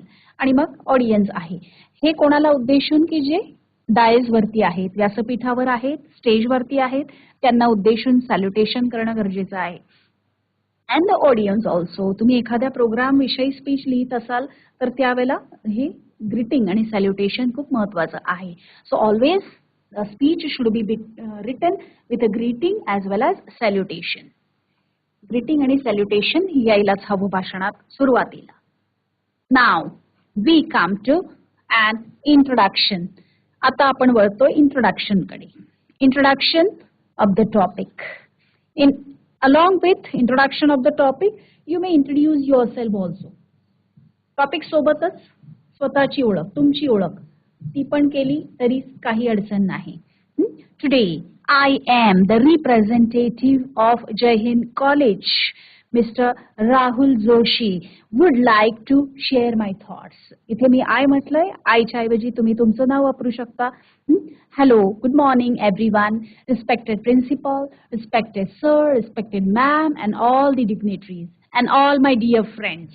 इथे तुमचे विद्यार्थी मित्र सुद्धा असतील तरी तुम्ही फ्रेंड्स हा पण उल्लेख इथे करता येईल. All my dear friends present for this program. Today I would like to share. Today I would like to talk upon. Today I would like to express. शेअरच्या ऐवजी एक्सप्रेस ही म्हणता येईल. I would like to talk ही म्हणता येईल. Okay? I would like to share my thoughts or my feelings on this particular topic. त्याच्यानंतर dots आपल्याला दिसतात म्हणजेच त्या टॉपिकचं तुम्ही नाव लिहा किंवा ज्या दिवसासाठी उभे आहात, ज्या दिवसासाठी भाषण लिहितायत for that particular occasion. Suppose it is Independence Day, स्वातंत्र्य दिनाच्या दिवशी स्पीच लिहिता आहात. Today I would like to express my thoughts on Independence Day, my thoughts on teachers day. Special occasion असेल तर आपल्याला त्या ठिकाणी विशेष पण द्यायला हव्यात. You should wish the audience also. I wish everyone present here a happy Teachers Day. I wish all my teachers a happy Independence Day. So you should wish also. After that, feel privileged for this opportunity to express my opinion on an interesting topic. So I feel very happy. Privileged या शब्दाच्या ऐवजी तुम्ही happy शब्द वापरला तरी चालेल. I feel very happy. I feel extremely happy. I feel very blessed. I feel extremely blessed for this opportunity to express my opinion, my thoughts on an interesting topic. So this was a beginning, students. की अशा प्रकारे आपल्याला स्पीचची सुरुवात या ठिकाणी करता येईल. I hope you have understood greeting, salutation and introduction to the topic. एक लक्षात आलं असेल की टोन पहा, भाषेचा शब्द बघा. They are all written in a communicative language. एक प्रकारे संभाषणात्मक भाषा, छोटे छोटे आणि सोपे शब्द या ठिकाणी आपल्याला वापरता येतील. No need to use very long sentences. Let's go ahead. Okay, so here we come to the quotations. while writing a speech. Speech लिहिताना आता कोटेशन्स कोणते वापरणार आहोत? कोटेशन्स कडे वळतो आहोत. Y quotations? कोटेशन्स का वापरायचे? Because they are very powerful. Way to add depth and resonance to a speech. भाषणाला एक प्रभावी किंवा परिणामकारकता प्राप्त करून देण्यासाठी कोटेशन्सची मदत होते. Quotations make your speech impressive, very powerful. It will make you feel very confident. की एक प्रकारे भाषण सुरुवात करत असताना किंवा भाषण आपण लिहित असताना सुद्धा काही वेळेला स्टेजवरती भाषण करण्याची वेळ आली की आपण कुठेतरी आपले पाय थरथरतात किंवा आपण घाबरतो. We are scared and we are afraid. So this is the best way. You may use some quotation. You may easily remember. खूप सोप्या पद्धतीने तुम्हाला हे लक्षात सुद्धा राहू शकतात. एखादं कोटेशन तुम्ही सहज लक्षात ठेवलं असेल तर you may say at that time, you may write at that time. So the choice of quotations. आता quotations कसे निवडावे?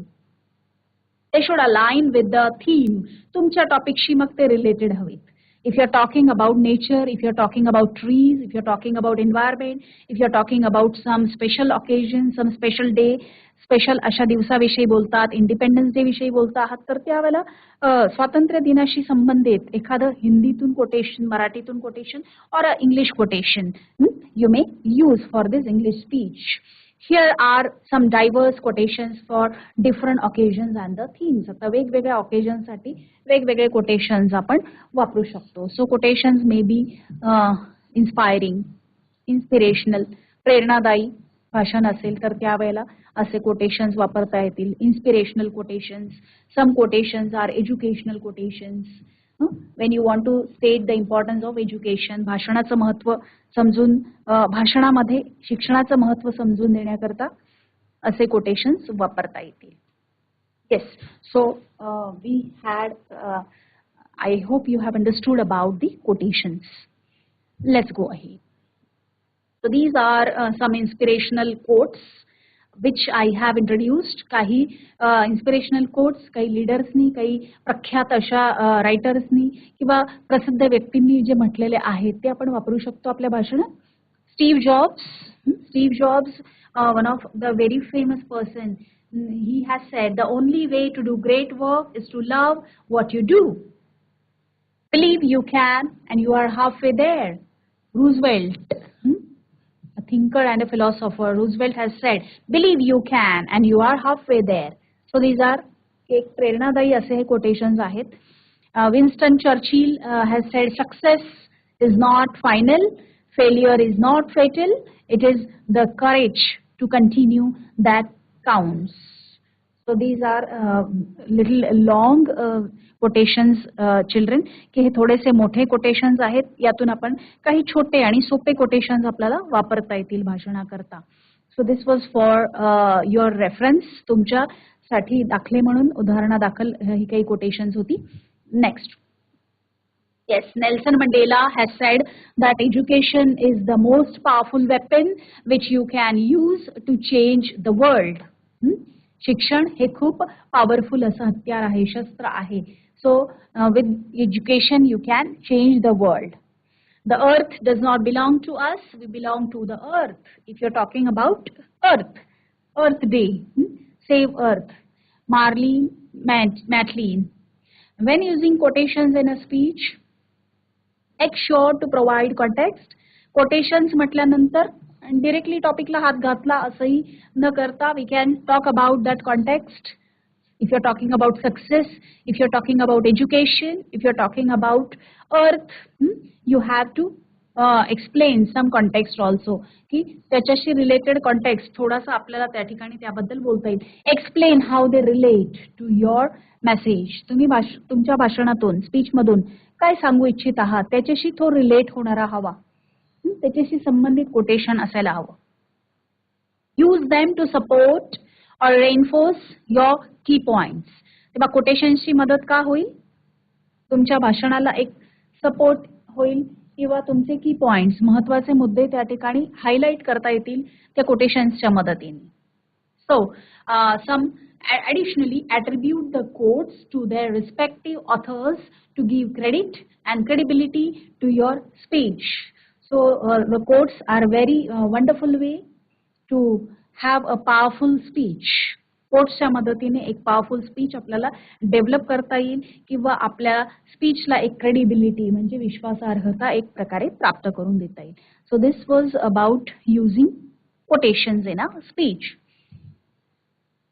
Yes, after how to begin, सुरुवात कशी करावी यात काही मुद्दे आपण पाहिलेले आहेत. We have seen the quotations, we have seen salutations, greetings, okay, opening statement, talking about the topic, introducing the topic.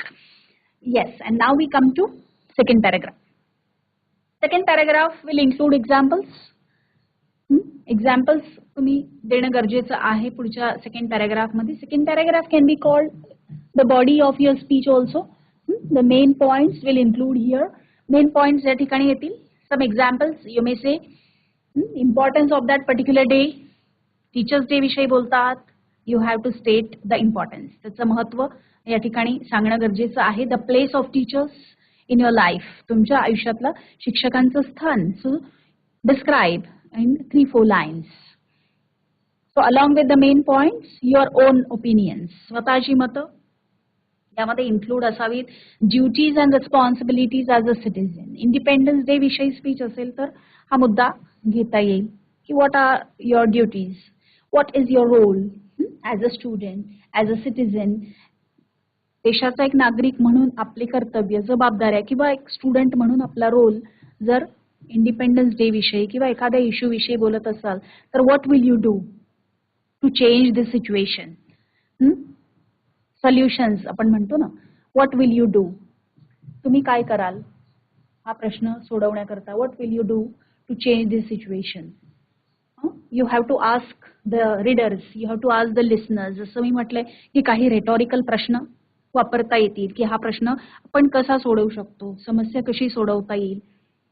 जर चिंतनात्मक असेल किंवा एखादा social issue, educational issue, nature issue मांडत असू तर त्यावेळेला.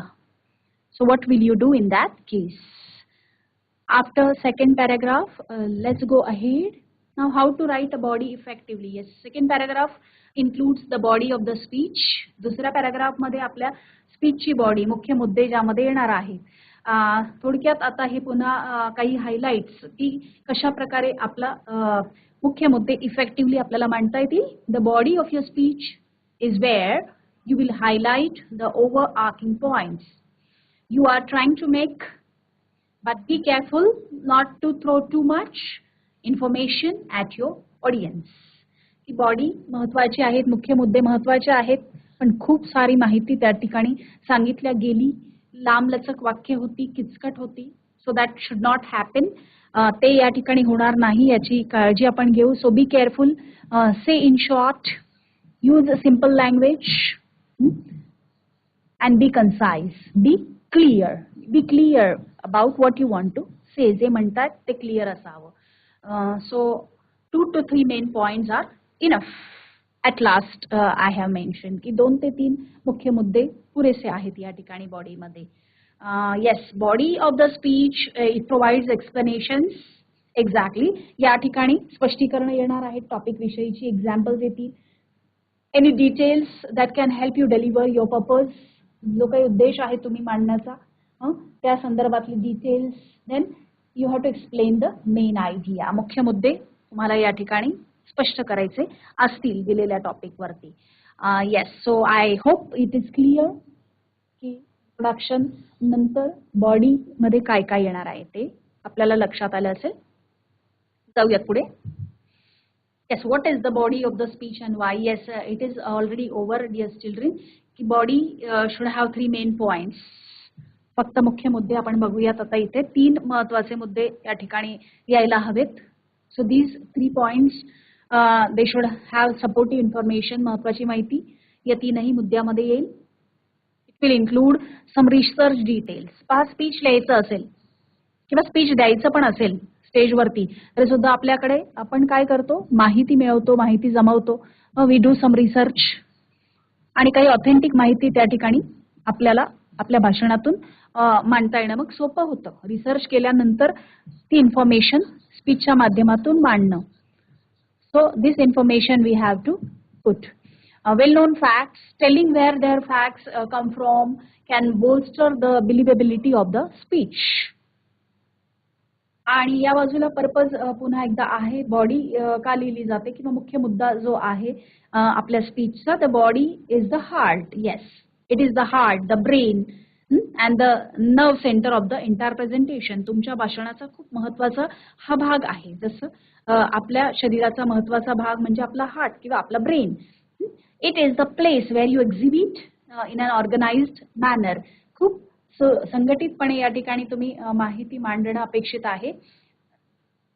Your powers of persuasion and reasoning. तुम्ही कसं समोरच्याचं किंवा वाचणाऱ्याचं मन वळवता आहात, कसं रिझनिंग, मुद्दे कशा प्रकारे मांडलेले आहेत, किती अपीलिंग आहेत.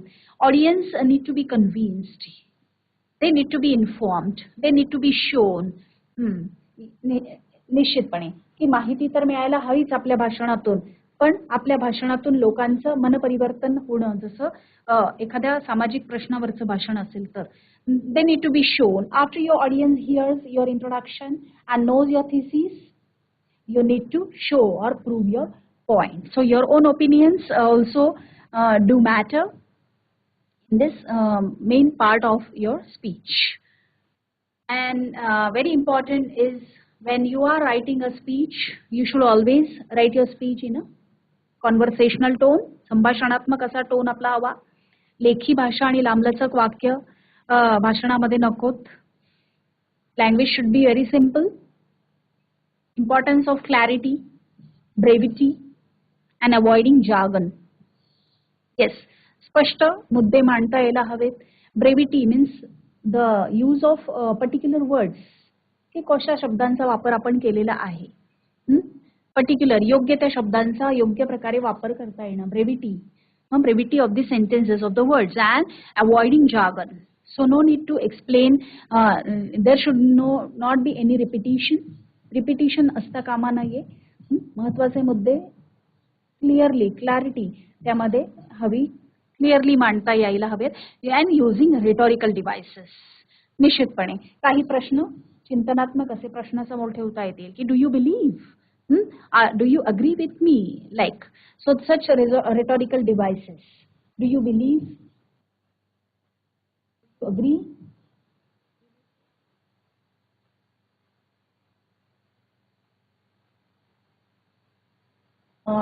So do you agree? Do you believe me? Are you ready for this? Yes. So let's go ahead and have an opinion, or let's go ahead and decide that I will also donate my eyes after death. की blood donation, I donation या topic वरती आवाहनपर भाषण असलं किंवा साधी सोपी भाषणं असली तरी सुद्धा रेटॉरिकल प्रश्नांनी एक वेगळेपण आपल्या भाषणाला प्राप्त होत असतो. So rhetorical devices also should be include. Yes. And now we come to the third paragraph of our speech. And in blue coloured ink, निळ्या रंगाच्या इंकमध्ये प्रत्यक्ष शेवटी भाषणाच्या शेवटी तुम्ही काय म्हणणार आहात ते या ठिकाणी आपल्याला दिसतंय पहा. How will you say? To conclude my speech I would like to say a few words. किंवा टू कन्क्लूड म्हणण्यापेक्षा at the end of my speech किंवा finally I would like to say few words. Let's not take our independence day for granted. Let's do our bit to make India a better place. अच्छा, so Independence day वरचं हे speech आहे म्हणूनच मग त्या ठिकाणी शेवटी जाता जाता म्हटलेलं आहे की what we can do for our country. Let us not take our independence day for granted. Let's do our bit. आता हे शब्द तुम्हाला दिसत असतील, काळजीपूर्वक पाहूया. लेट्स अँड लेट्स या शब्दांनी काय झालं आहे, आव्हानात्मक असं स्वरूप त्या ठिकाणी त्या भाषणाला प्राप्त झालं आहे की let's come forward, let's come ahead, so let's decide, let's come together and make India a better place. किंवा अशा स्वरूपात कन्व्हर्सेशनल टोन, संभाषणात्मक टोन आपल्याला भाषणाला प्राप्त करून देता येतो. भाषण लिहिताना सुद्धा हे शब्द आपल्याला वापरता येतील. Let's come together, let's believe, let's decide, and at the end जय हिंद, वंदे मातरम. इंडिपेंडन्स डे वरचं स्पीच होतं म्हणून या शब्दांनी या भाषणाचं शेवट या ठिकाणी आपण केलेला आहे. So this was the, it will come in the third paragraph, the end of the speech. Now, again, how to end the speech? Remember, what should we remember while ending the speech? भाषण संपवताना पुन्हा काय लक्षात घेऊयात की your last word must linger, galvanize your message and mobilize your audience. की जाता जाता भाषणातून अशी स्टेटमेंट, अशी वाक्य, काही की सेंटेन्सेस तुम्ही लिहू शकता जेणेकरून तुमचे शब्द जे काही आहेत ते वाचकांच्या मनावरती प्रभाव टाकतील, रेंगाळत राहतील कायमस्वरूपी and the readers, the listeners will not forget. Galvanise your message, तुमचा संदेश त्या ठिकाणी त्यांना क्लिअर होईल and it will mobilise your audience, जेणेकरून तुमचे वाचक किंवा तुमचे प्रेक्षक कुठेतरी स्तब्ध होतील तुमच्या बोलण्यातून, लिहिण्यातून जे तुम्ही लिहिलं आहे. So we need to again in a blue ink, निळ्या रंगाच्या इंक मध्ये आहेत शेवटचा कन्क्लुजनचा भाग की we need to look at this old issue with a new perspective, not just for today but to make our tomorrow's more rewarding, more fulfilling and more compelling because of the change we make at the present moment. With your help, we can think anew and act anew on the issue before us today. So this was quite long. थोडंसं मोठं आहे. फक्त एखाद्या इश्यूवरती, सामाजिक प्रश्नावरती बोलत असाल तर अशा प्रकारे शेवटचे शब्द तुमचे असू शकतील. It can be used as a conclusion for your speeches on social issues. सामाजिक प्रश्नांवरती अशा प्रकारे एंडिंग करताना, भाषणाचा शेवट करताना हे आपल्याला त्या ठिकाणी शब्द वापरता येतील की we have to think, we have to look at this issue, we can come forward. So with your help, तुम्हा सगळ्यांच्या मदतीने आपल्याला विचार करता येणं, नव्याने विचार करता येणं सोपं होणार आहे and we can issue before us today, जो आपल्या पुढे आता आहे एक प्रश्न म्हणून उभा, तो आपल्याला सोडवता येईल. So this was how we can end the speech. Again conclude the speech appropriately. So शेवटचे की सेंटेन्सेस वापरल्यानंतर महत्वाचं आहे ते म्हणजे you have to thank the people, you have to thank the chief guest, you have to thank your audience. ऑडियन्सला धन्यवाद म्हणणं, व्यक्त करणं. A thankful heart conveys 1,000 words. And what will be the words? काय असतील मग शेवटचे शब्द भाषणाचे? I would like to conclude my speech. I would like to end my speech with a word of gratitude, with a word of thank. Okay? So I would like to thank each one of you to listen to me patiently. Thank you for being such a patient and wonderful audience. I hope my speech has given you enough food for. So this is how we may end our speech when we are writing a speech. So at the end it is very necessary. शेवटी खूप महत्त्वाचं आहे या ठिकाणी आपण आभार व्यक्त करणं, धन्यवाद व्यक्त करणं. So you should thank the people, thank the audience. Yes.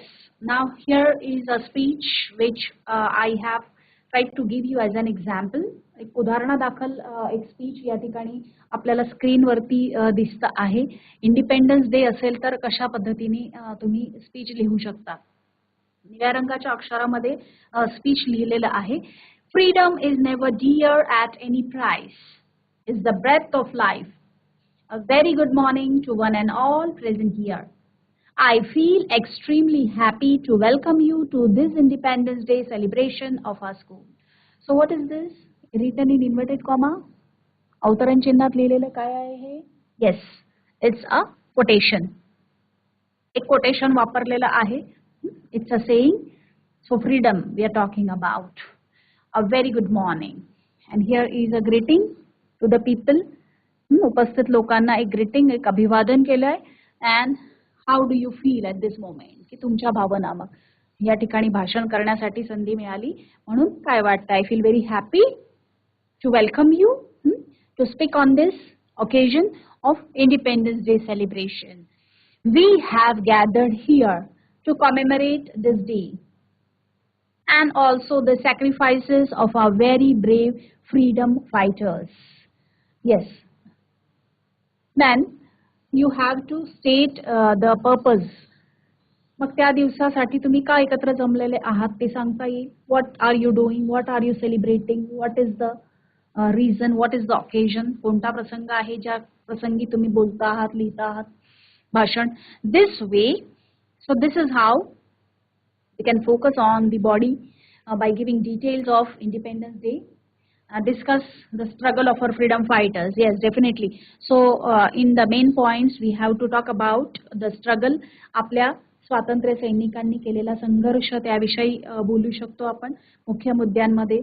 We can say about the present situation of our democracy. Talk about achievements of India.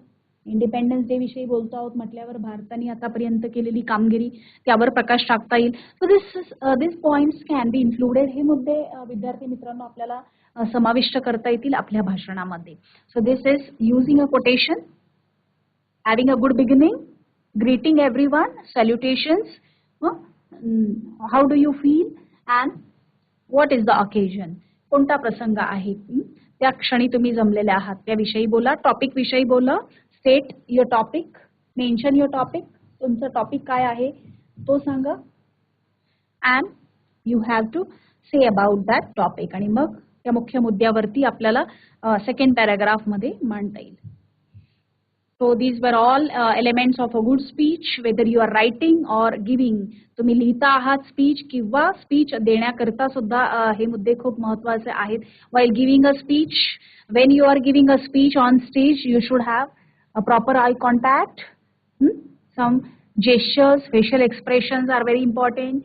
Your warm tone of voice, expressive hands and body gestures, relaxed position, so speech rate, brevity, and the words themselves. So your words also matter when you are giving a speech or when you are writing a speech. भाषण देताना सुद्धा हे मुद्दे महत्त्वाचे आहेत आपल्याला लक्षात घेता येतील विद्यार्थी मित्रांनो. These are elements of a good speech. So remember all these points. You can see on the slide. Slide वरती दिसत असणारे मुद्दे पुन्हा एकदा आपण लक्षात घेऊया जाता जाता. स्पीच रायटिंग या रायटिंग स्किल वरती आपण या ठिकाणी आज फोकस केलेला आहे. We have elaborated and explained it in detail and it will help you to write a good speech. चांगल्या प्रकारे भाषण लिहिता येण्यासाठी याची मदत होणार आहे. तेव्हा फक्त या मुद्द्यांवरती आता आपण लक्ष देऊया.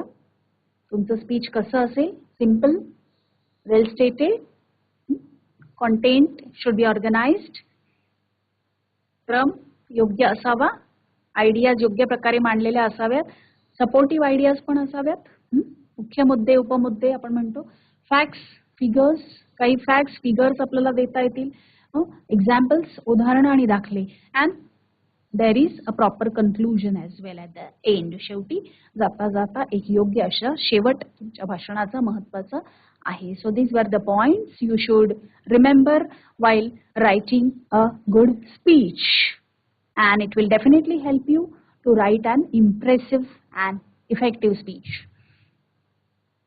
So this was all about speech writing, dear children. Conclusion मध्ये पुन्हा मुख्य मुद्दा जो बोलत होता बॉडी मध्ये तो समराइज करता येईल. जो तुमचा उद्दिष्ट होता, ध्येय होतं, ते पुन्हा एकदा मांडा, रिस्टेट करा.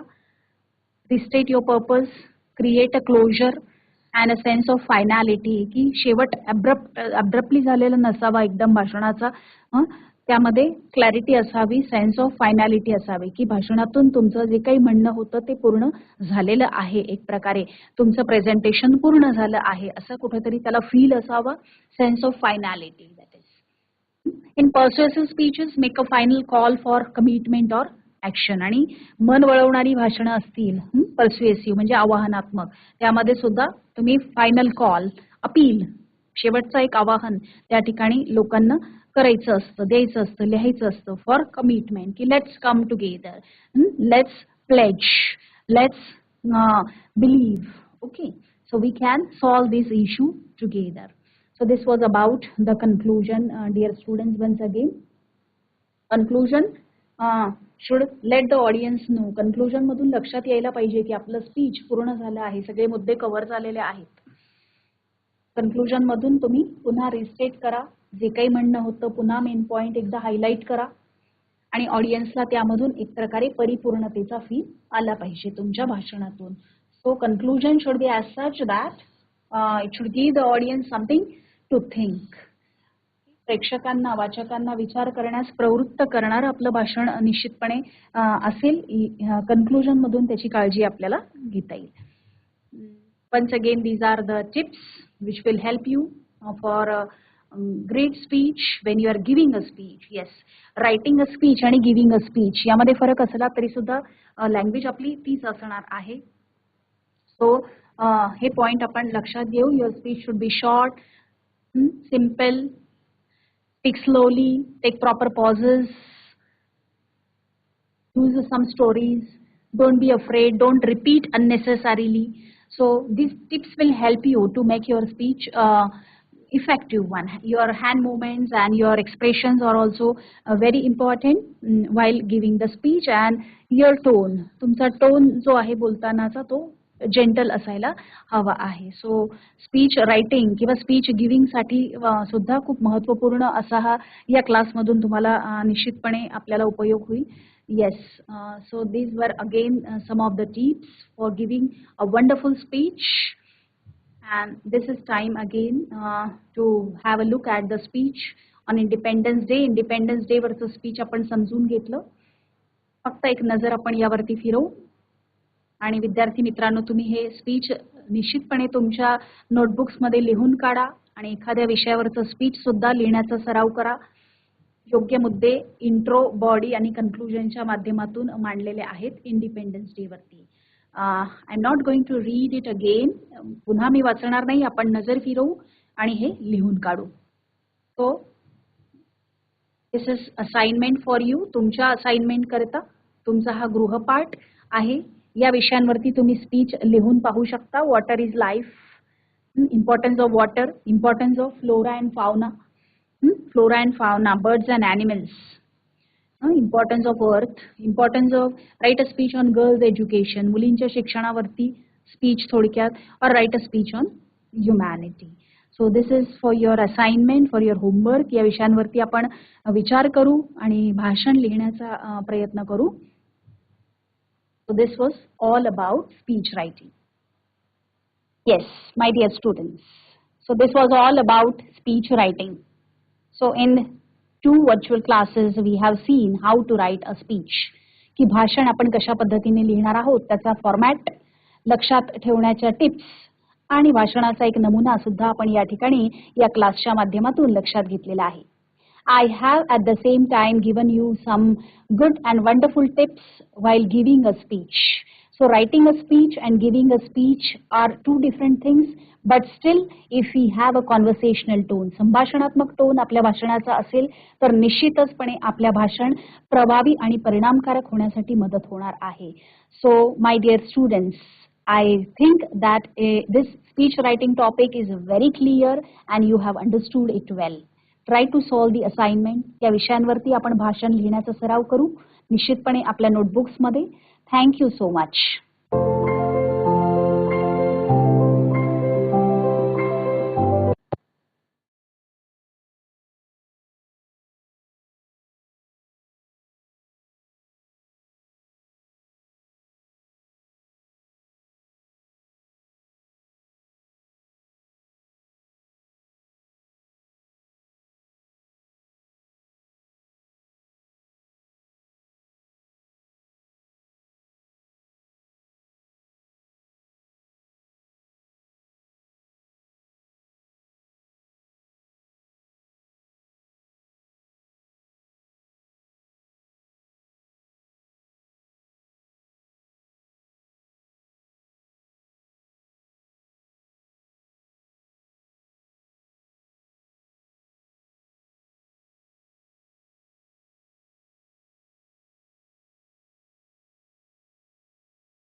बालमित्रांनो नमस्कार.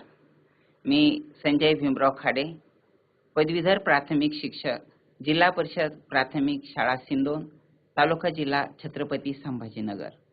आज आपण व्हर्च्युअल क्लास अंतर्गत इयत्ता 10वीच्या मराठी विषयातील पाठ 12वा भरतवाक्य हा पाठ आपण अभ्यासणार आहोत. मित्रहो, या अगोदर देखील आपण वेगवेगळे पाठ अभ्यासलेले आहेत, कविता देखील अभ्यासलेल्या आहेत. मात्र भरतवाक्य हा पाठ, ही कविता थोडी त्यापेक्षा वेगळी आहे. या कवितेचे कवी मोरोपंत आहेत आणि त्यांनी यामध्ये आर्या या वृत्तातून हे काव्य लिहिलेलं आहे. भरतवाक्य म्हणजे काय? तर भरत मुनी हे फार मोठे नाटककार होऊन गेलेले आहेत.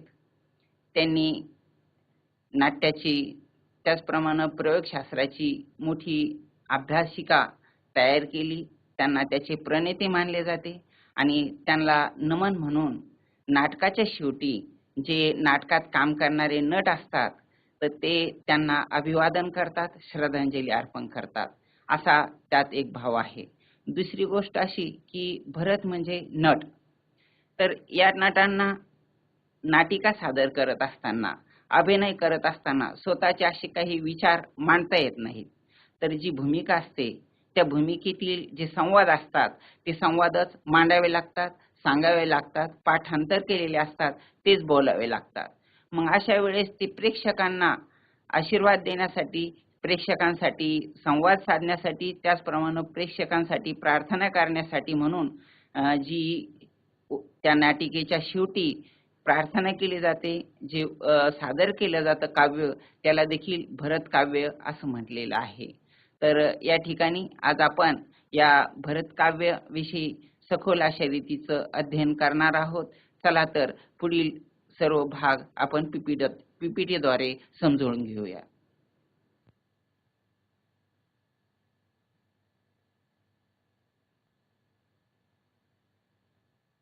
इयत्ता 10वी, विषय मराठी, घटक पद्य, उपघटक भरतवाक्य. ही कविता आहे. कवी आहे मोरोपंत. मोरोपंत यांचे या ठिकाणी आपण चित्र पाहत आहोत. त्यांचा आपण परिचय करून घेणार आहोत. मोरोपंतांचं पूर्ण नाव आहे मोरेश्वर रामाजी पंत पराडकर. ते पंडित कवी म्हणून ओळखले जात. मोरोपंत हे त्यांचं टोपण नाव आहे. मात्र पंडित कवी म्हणून त्यांना जी मान्यता मिळाली तर ती का मिळाली? तर पंडित कवी म्हणजे पंडितांना, विद्वानांना समोर ठेवून जे कोणी काव्य करतात, कविता करतात, आपली ग्रंथसंपदा निर्माण करतात, त्यांना पंडित कवी म्हणून संबोधले जातं. त्यांनी काव्य, नाटक, व्याकरण, अलंकार आदी शिकून न्याय व वेदांत यांचं अध्ययन केलं. त्यांनी विपुल काव्य रचना केलेली आहे. त्यांच्या 268 काव्यकृती त्यांच्या नावावर आहेत. त्यापैकी आर्याभारत, केकावली, मंत्र भागवत, मंत्र रामायण, श्रीकृष्ण विजय व हरिवंश या रचना त्यांच्या प्रसिद्ध आहेत. त्यांनी संस्कृत काव्यरचनाही केली आहे. त्यांचे समग्र वाङ्मय कविवर्य मोरोपंतांचे समग्र ग्रंथ खंड 1 ते 12 यामध्ये प्रकाशित करण्यात आलेला आहे. बालमित्रांनो, आज देखील गावागावामध्ये अनेक मंदिरातून श्रीकृष्ण विजय व हरिवंश या ग्रंथांचं सामुदायिक पारायण करताना आपण बघतो.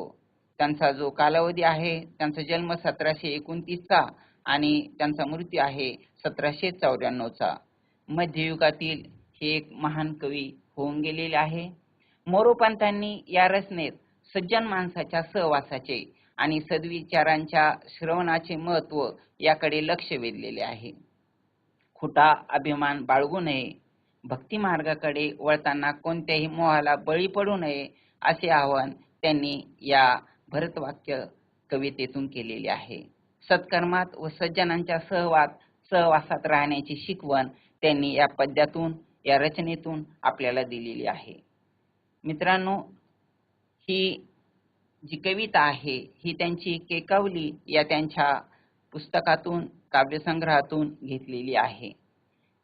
भरत वाक्य म्हणजेच शेवटचं उपसंहार म्हणून त्यांनी यामध्ये त्याची आखणी केलेली आहे. ज्याप्रमाणे नट नाटकाच्या अंतिम भागात प्रेक्षकांसमोर येऊन भरत वाक्य सादर करतात, त्याचप्रमाणे केकावलीतील देखील हे शेवटचं काव्य, शेवटची आर्या या ठिकाणी मोरोपंतांनी सादर केलेली आहे. ज्ञानेश्वरांची ओवी असते, तुकारामांची अभंगवाणी, गीतेचे श्लोक, त्याचप्रमाणे मोरोपंतांची आर्या प्रसिद्ध आहे.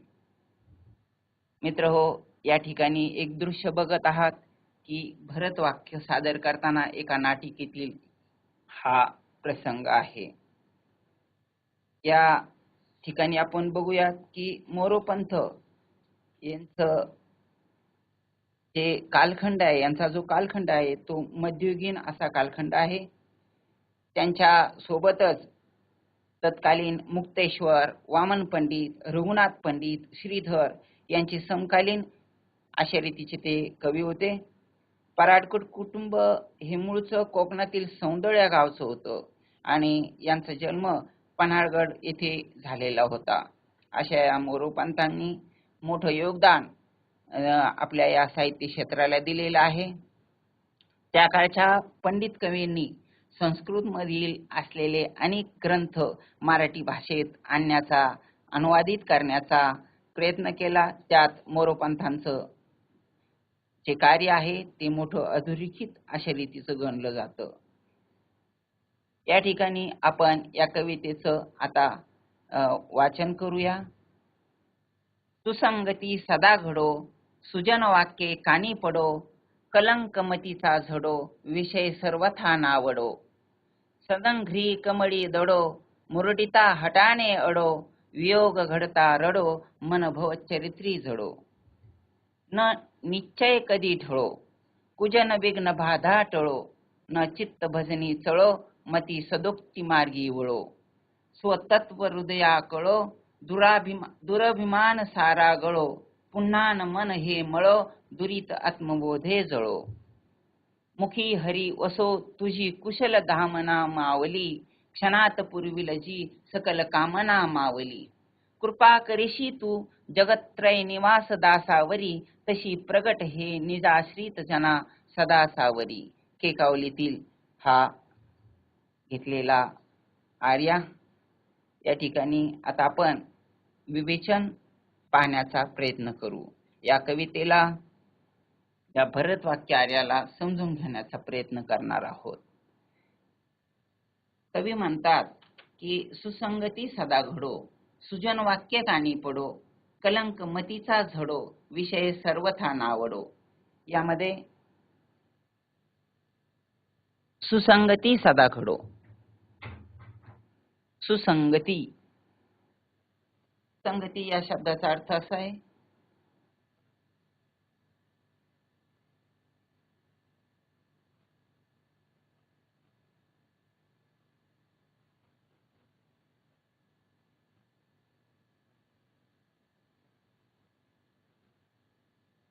संगती या शब्दाचा अर्थ म्हणजे चांगली संगती.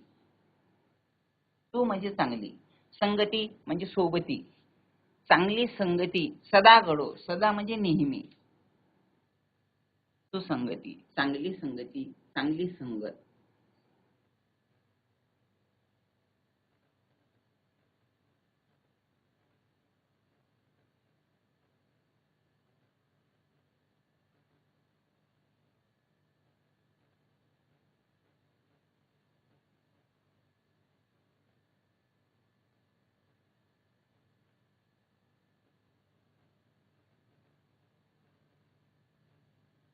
सुसंगती सदा घडो, सुजन वाक्य कानी पडो, कलंक मतीचा झडो, विषय सर्वथा नावडो. यामध्ये सुसंगती सदा घडो असं का म्हणत असतील मोरोपंत? सुसंगती, चांगली संगती. बघा मित्रांनो, जर वाईट संगत लागली तर माणूस वाईट होतो.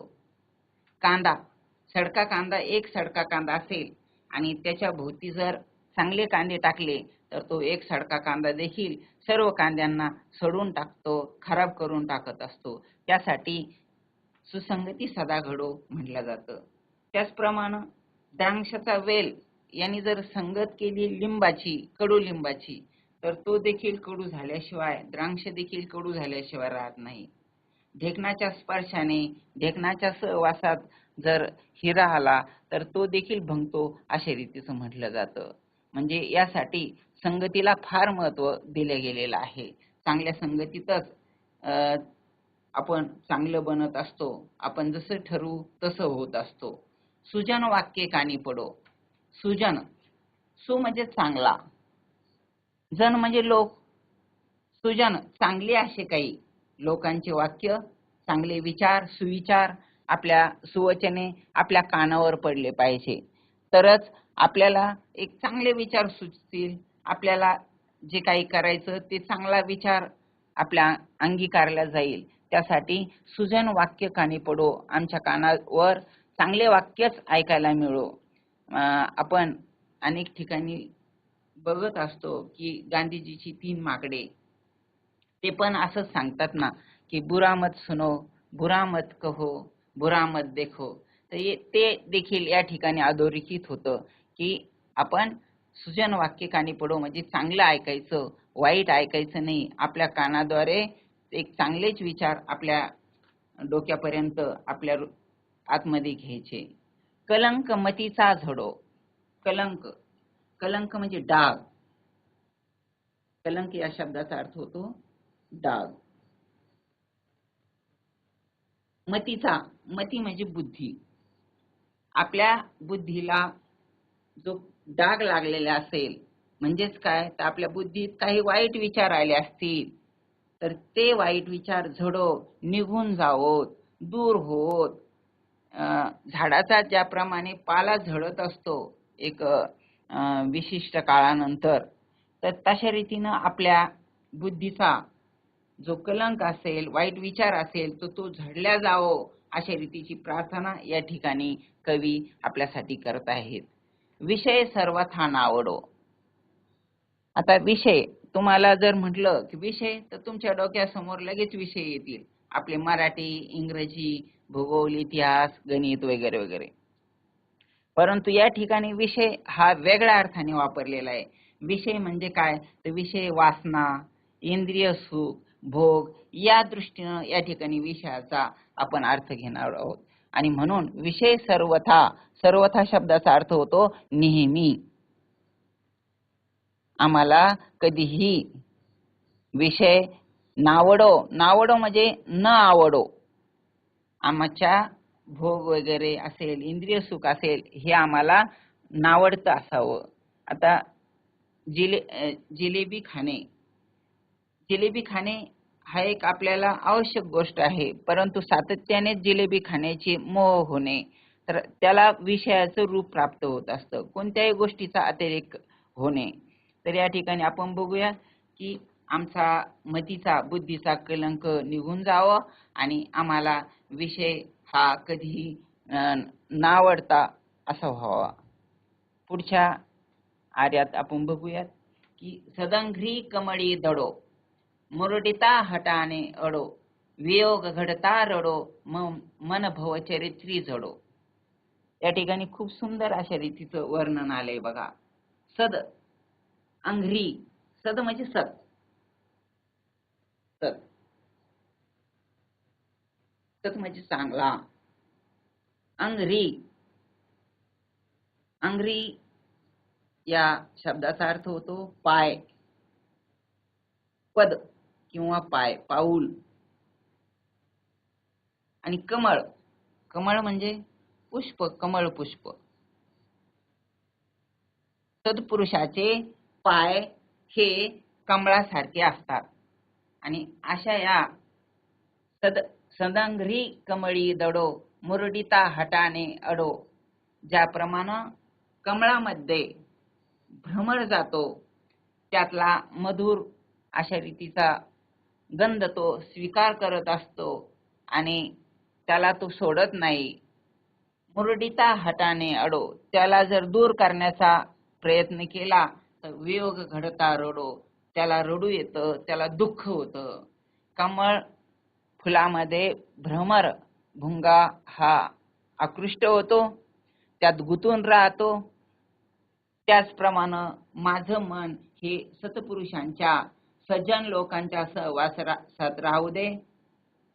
आम्हाला सत्पुरुषांच्या पायावर त्यांच्या स्पर्शाने पावन होऊ दे.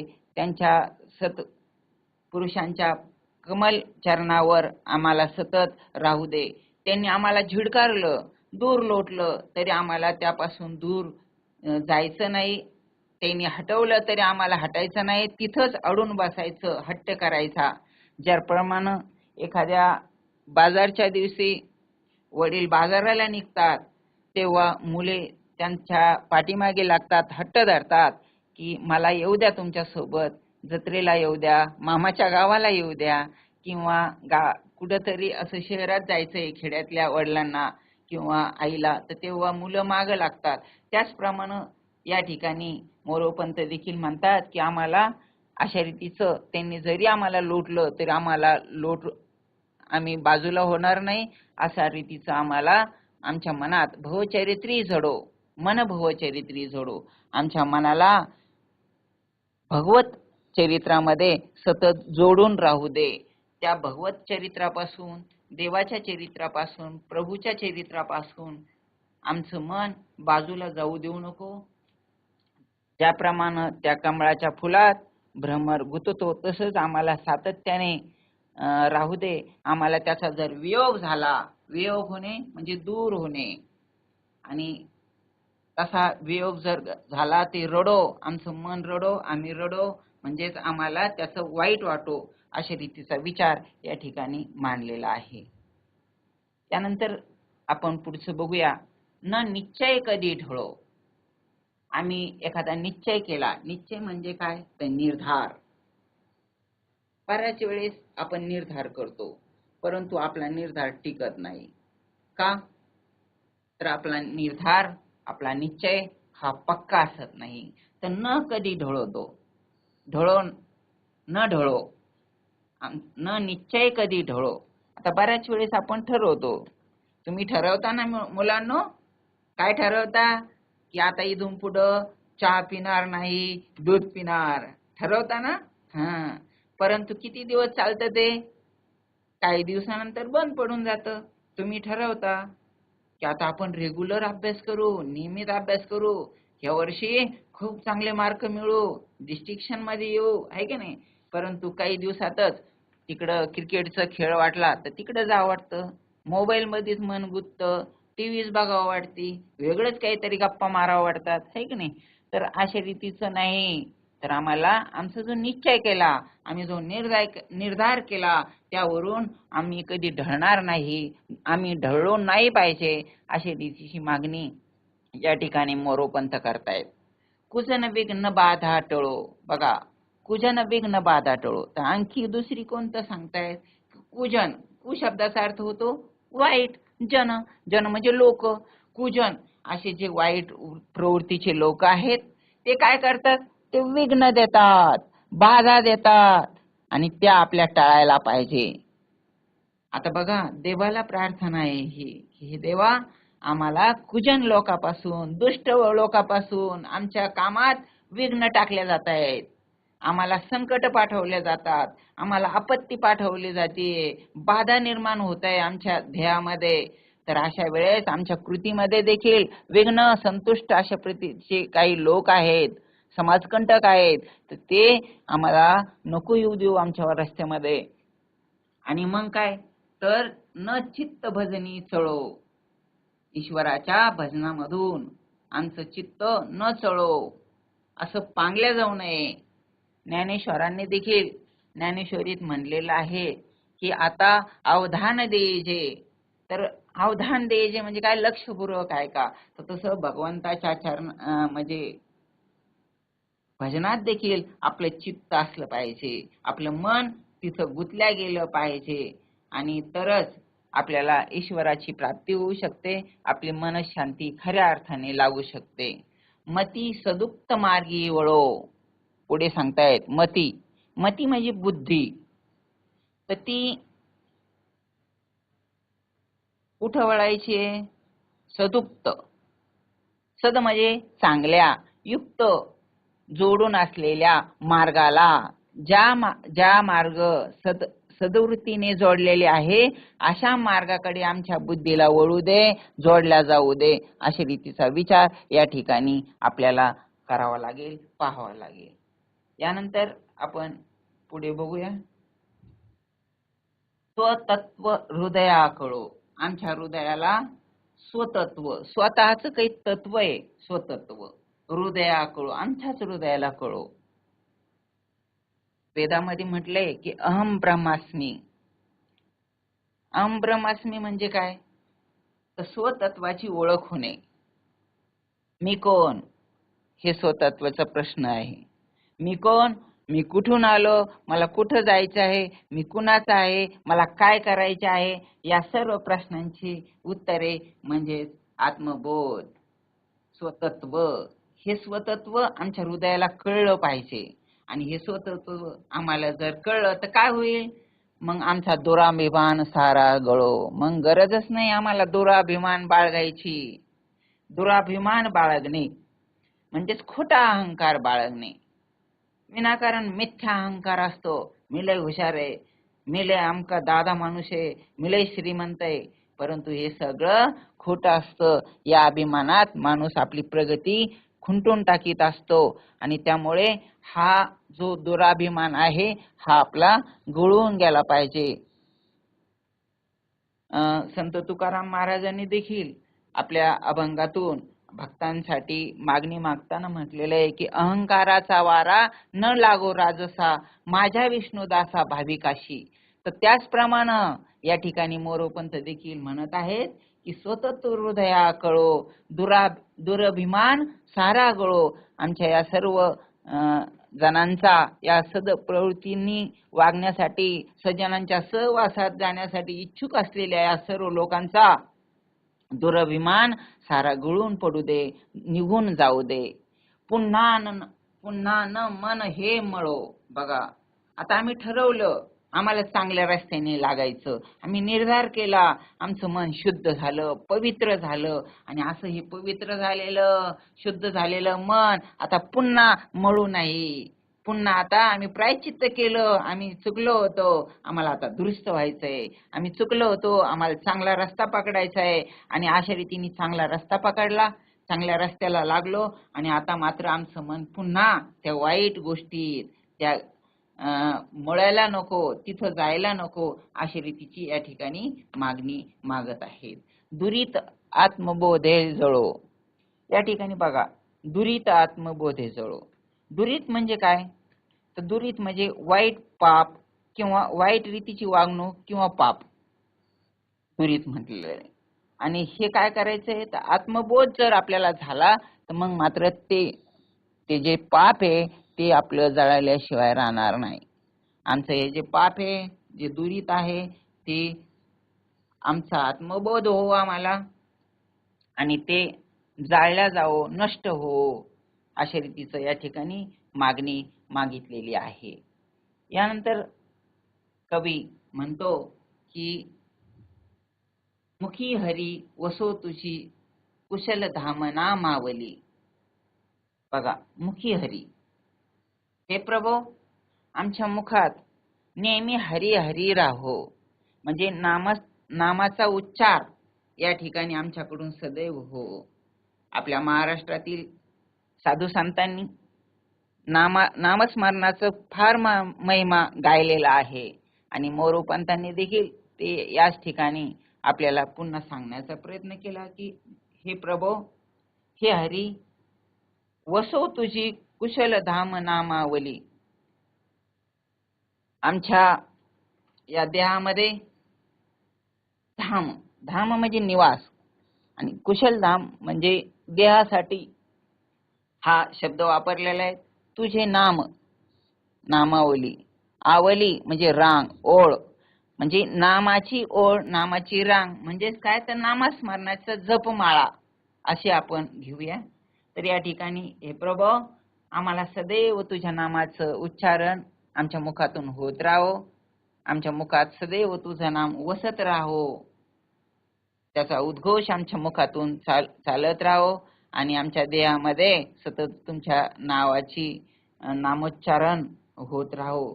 अशा रीतीने या ठिकाणी मोरोपंथ आपल्याला सांगत आहेत, प्रार्थना करत आहेत.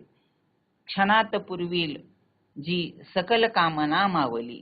आणि मग अशा रीतीने आम्ही तुझं चिंतन करू, तुझ्या नामात सदैव राहू, तर तेव्हा काय होईल?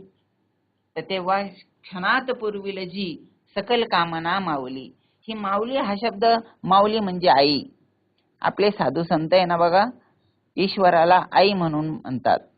विठ्ठलाला, पंढरीच्या विठ्ठलाला देखील माऊली म्हटलेलं आहे. माऊली, इथं माऊली म्हटलं तर ते त्याच अर्थाने आहे की आई. विठ्ठल हा पुरुष असून देखील त्याला आई का म्हटलं? तर तो आपल्याला आईसारखा पण भक्तांना वाटला, संतांना वाटला, म्हणून ती बिरुदावली त्यांना लावलेली आहे. क्षणात पूर्वील जी सकल कामना, सकल म्हणजे पूर्ण, कामना म्हणजे इच्छा, पण या ठिकाणी वाईट इच्छा नाही, तर सदिच्छा, चांगल्या इच्छा आमच्या ज्या आहेत त्या सगळ्या पुरवून आम्हाला ही आई, हा ईश्वर आम्हाला तारणार आहे. अशा रीतीचे या ठिकाणी भक्तांना एक आश्वासन, भक्तांना एक एक प्रकारची हमी देण्याचं काम मोरोपंत करत आहे. पुढे बघूया की कृपा करीशी तू जगत्रय निवास दासावरी, तशी प्रगट हे निजाश्रित जना सदा सावरी. बघा, कृपा करीशी, कृपा करशील तू कुणावर?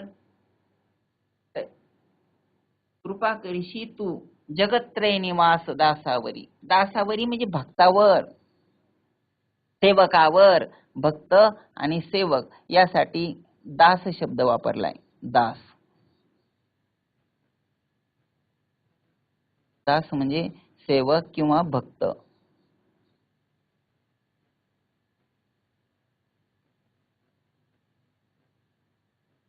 काय कृपा करणारे बरं? तर जगत्रय निवास, खूप सुंदर शब्द या ठिकाणी भगवंतासाठी वापरलेला आहे. जगत्रय, त्रय म्हणजे तीन. तीन काय? तर पृथ्वी, त्याचप्रमाणे स्वर्ग आणि पाताळ, हे तीन म्हणून आलेले आहेत. तीन, त्यांना आपण त्रय म्हणतो. पृथ्वी, आपण पृथ्वीवर राहतो, आहे की नाही. स्वर्ग, देवलोकांसाठी जे ठिकाण आहे त्याला आपण स्वर्ग अशा रीतीचं संबोधतो. आणि पाताळ, हे तीन लोक आहेत.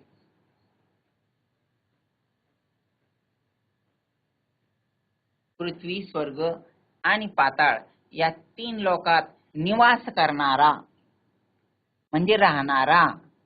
हे देवा, तू या तीन लोकात राहतो म्हणजेच तू फार भारी आहेस, मोठा आहेस, तुला जिथं वाटेल तिथं राहतो. आणि मग मी एक दास आहे तुझा, मी एक भक्त आहे, तुझा चाहता आहे. तू काय कर, तर आमच्यावर कृपा कर. तशी प्रगट हे निजाश्रित जना सदा सावरी. हे बघ ना, तशी प्रगट हे निजाश्रित जना, की आम्ही तुझ्यावर आश्रित झालेलो आहे. निजाश्रित जना, हे तुला स्वतःच्या आश्रयातून स्वतःच्या आश्रयाला आलेले हे जे भक्तगण आहेत, हे तुझ्या आश्रयाला देवा आलेले आहेत. आणि सदा सावरी, तर त्यांना तू वेगवेगळ्या संकटात ते गुंततात, वेगवेगळ्या अडचणीत ते सापडतात, त्यांच्यावर आपत्ती येते आणि हे दुष्ट लोक त्यांच्यावर संकट निर्माण करतात. अशा सर्व वेळी तू त्यांना तारण्याचा, त्यांना त्याच्यातून मार्ग दाखवण्याचा प्रयत्न केला पाहिजे. अशा रीतीची विनंती या ठिकाणी कवी मोरोपंथ हे करत आहेत. तर या ठिकाणी आपण या कवितेचा सारांश सुंदररित्या बघण्याचा प्रयत्न केलेला आहे. बालमित्रांनो, या ठिकाणी पुन्हा एकदा आपण याचं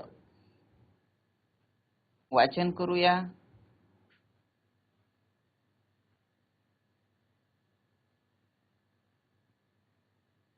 तर सुसंगती सदा घडो, सुजन वाक्ये कानी पडो, कलंकमतीचा झडो, विषय सर्वथा नावडो.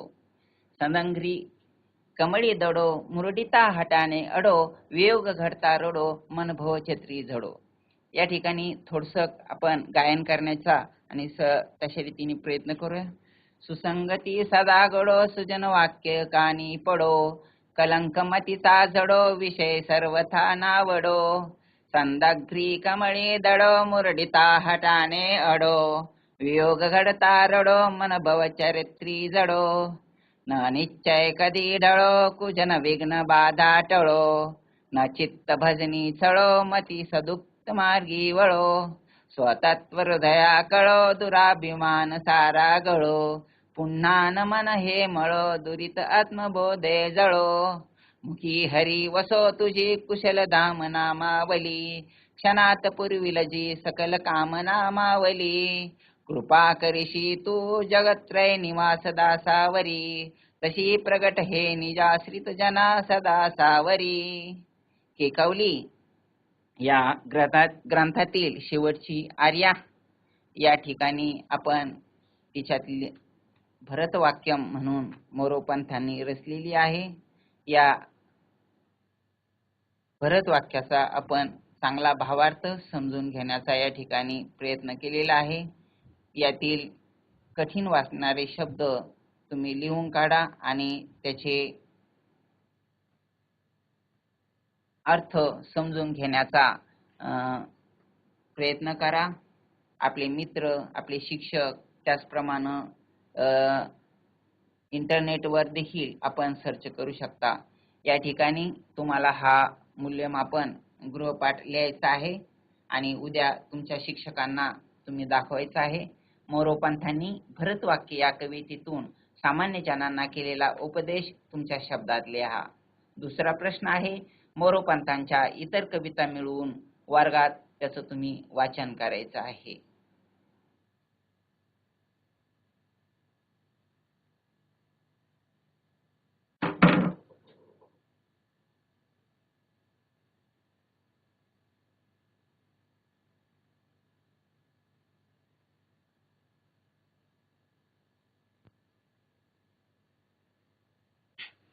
बालमित्रांनो, अशा रीतीनं आज आपण मोरोपंथांची ही जी आर्या आहे, केकावली ग्रंथातील शेवटचं आर्या भरतवाक्य ते समजून घेण्याचा प्रयत्न केलेला आहे. यामध्ये मोरोपंथांनी आपल्या सत्संगतीला, सज्जनांच्या संगतीला लागलेल्या लोकांसाठी एक मागणं मागितलेलं आहे.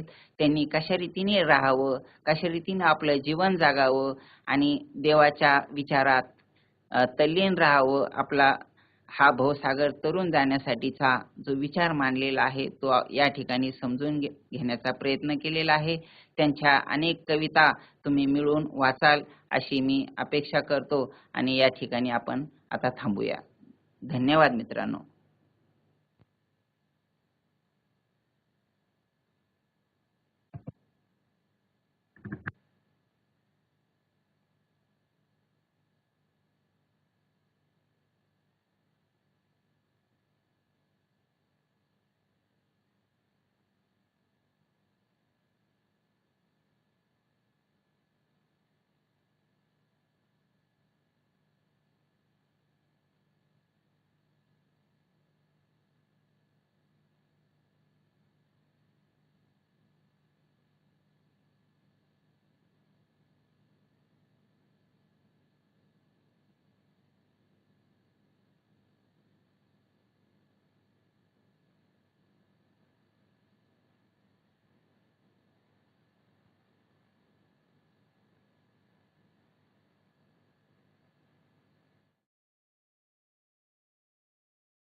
खुर्ची बरीच मागे गेलीये. हो, वरती झालीये.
Namaskar. Good afternoon. How are you? Yesterday, we have already started with the Let's March lesson, which is Double Acceptance Speech by Kailash Satyarthi. And there we have learned how Kailash Satyarthi has helped many children around the world, around 144 countries children, and he helped them to uh, he helped them to get education, and he helped them to survive, and he also gave extended his helping hand to the children that they can pursue a better future. So now we will just revise the yesterday's slot.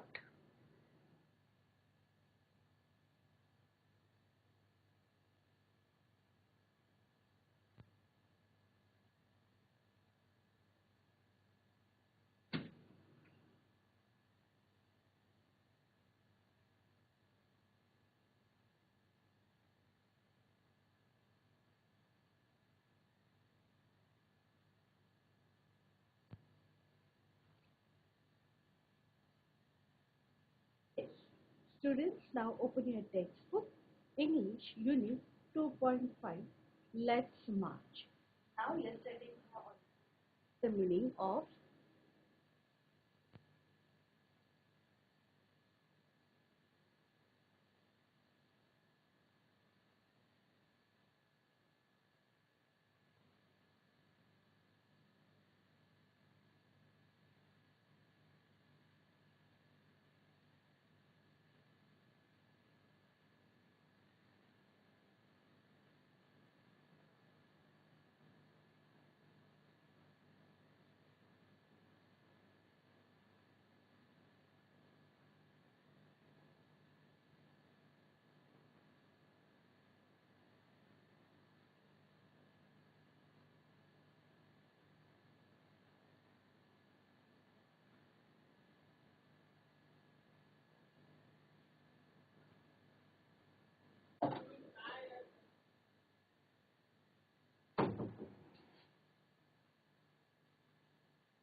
one,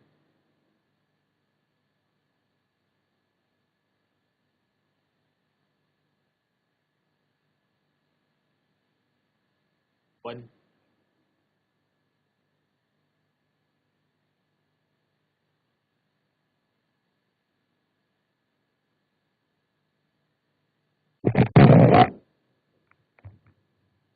one,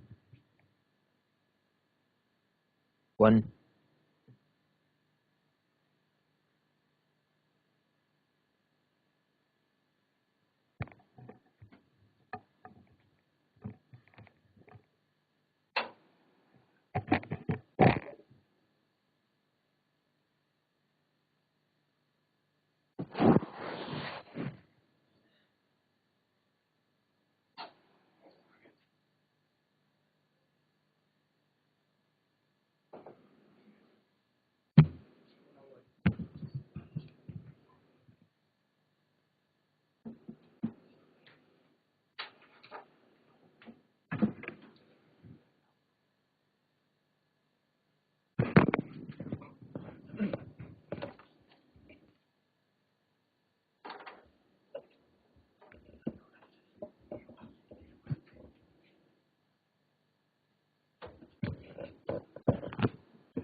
Yes, sorry for the technical problem.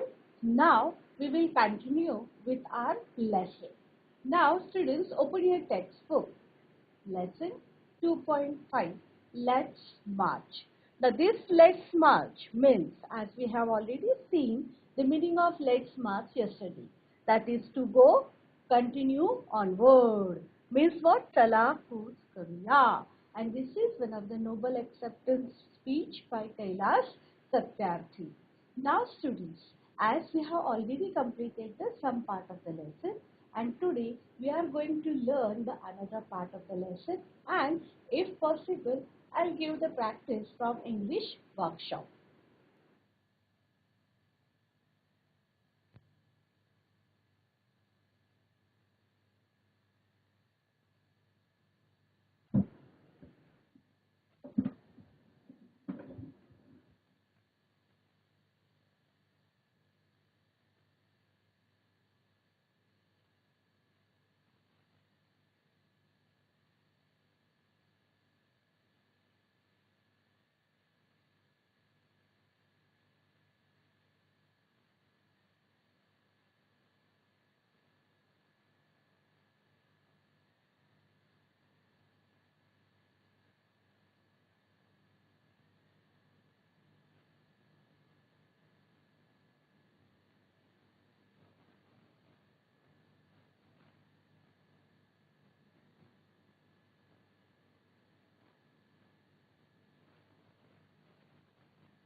Today we are going to continue with the same lesson, that is Let's March.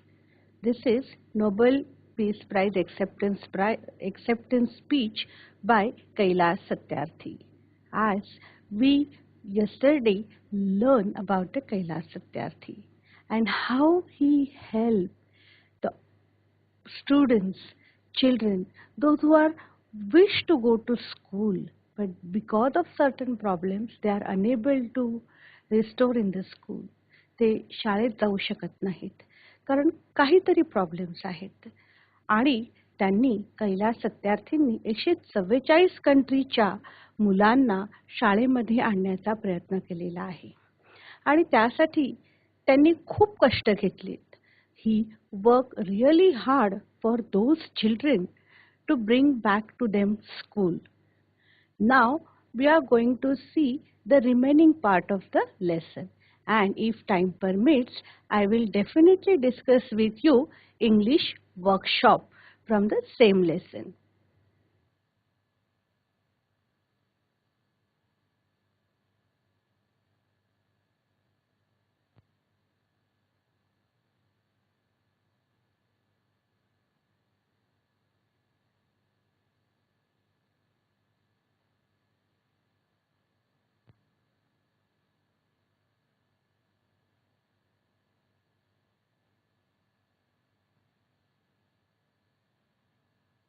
Students, open your textbook. Point 5, let's march. Let's march, the meaning is to go, continue onward. Continue onward, to go. Now, Tala Coach Karya means this process to bring the students in the classroom. This process should go on. This is the first part, and the another part that we must work for their better future. Now, this is one of the Nobel acceptance speech by Kailash Satyarthi. Our moral responsibility as a global citizen that we must continue on the path of Kailash Satyarthi.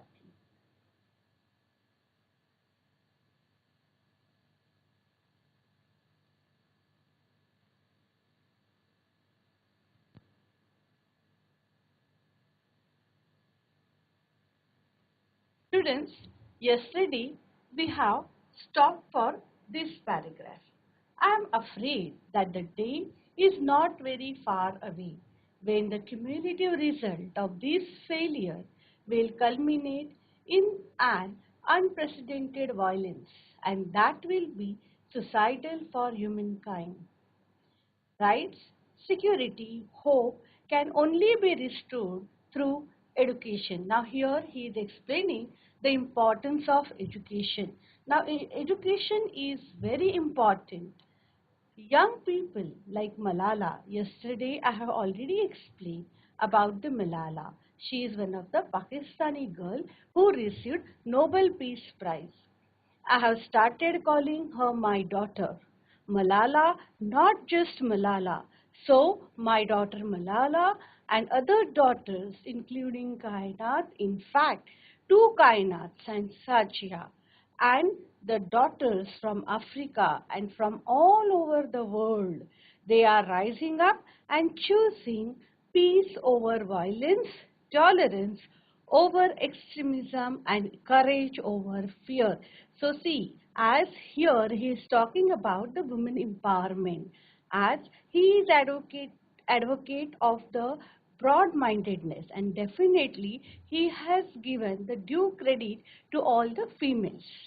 The solutions are emerging, but these solutions cannot be found in the deliberations, in conferences alone, and cannot be found in prescriptions from a distance. Now see, there are various conferences are conducted on the same line. So their thinking process is great in the conferences, but definitely whatever solution should be there, that solution should be implemented everywhere. So deliberations means vichar vinimay karne, and prescriptions means to find out the solutions, upay yojana.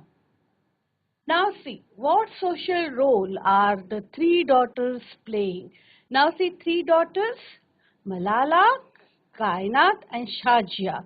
The social role being played by the three daughters are that they are rising up and choosing peace over violence. Choosing peace over violence, tolerance over extremism, and courage over fear. So, here you can see the answer of this question. Now, the solutions are emerging, but this solution cannot be found in the deliberations in conference alone and cannot be found in prescriptions from a distance that we have already read this passage.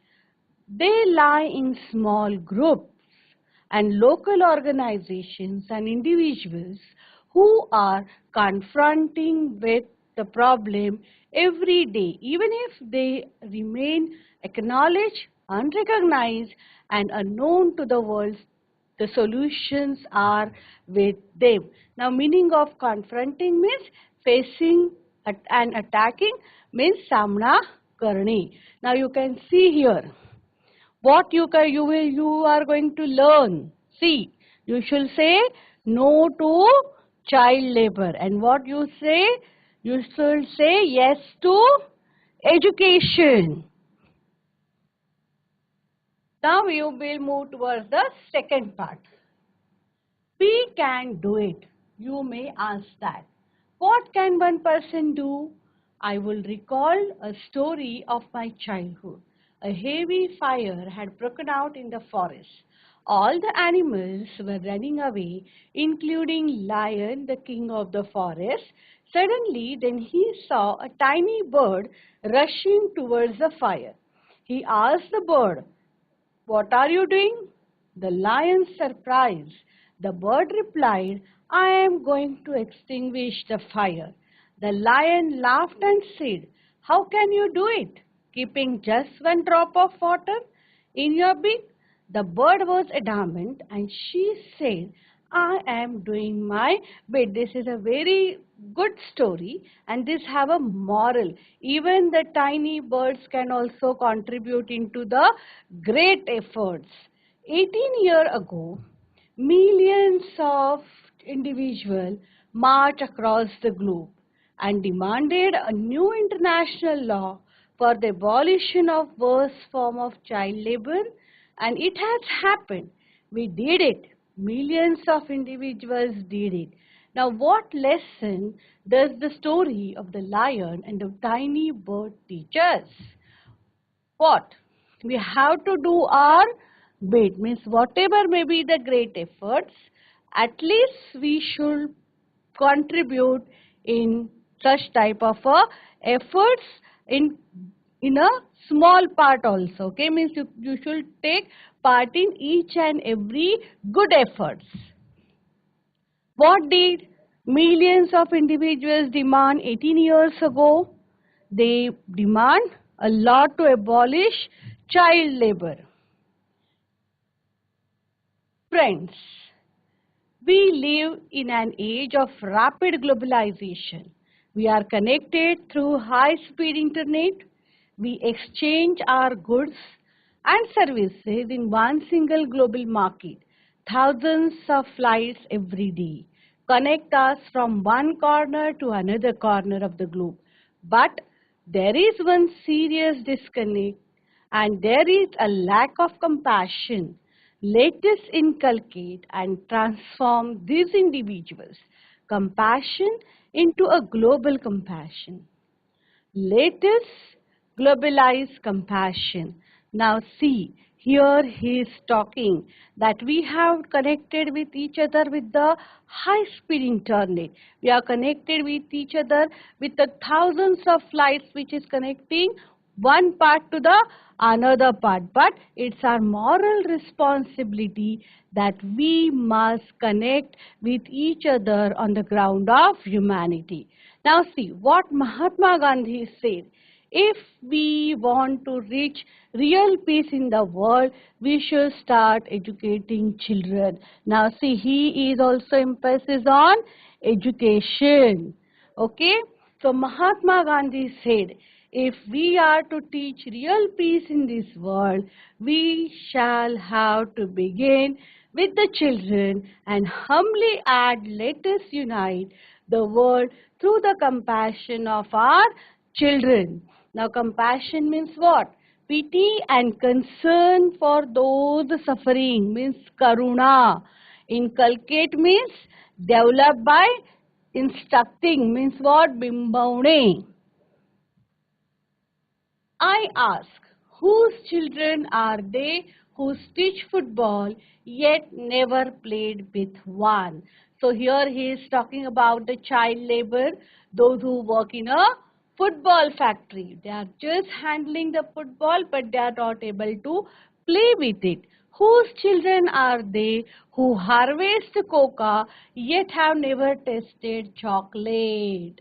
The same thought he is explaining here too.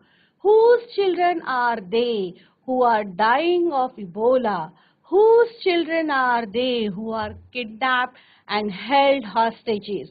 They are all our children. See here, many children, they are indulged in many sort of work. Some are kidnapped, some are dying, some are working as a child labor. I remember an 8-year-old girl who rescued from intergenerational forced labor from stone quarries. When she was sitting in my car right after her rescue, she asked me, why did you not come earlier? Now see, the small girl asked the same question as the earlier children asked him, why did you not come earlier? Her angry question still shakes me and has the power to shake the whole world. Her question is for all of us. What are we doing? What are we waiting for? How many girls will be allowed to go without rescue?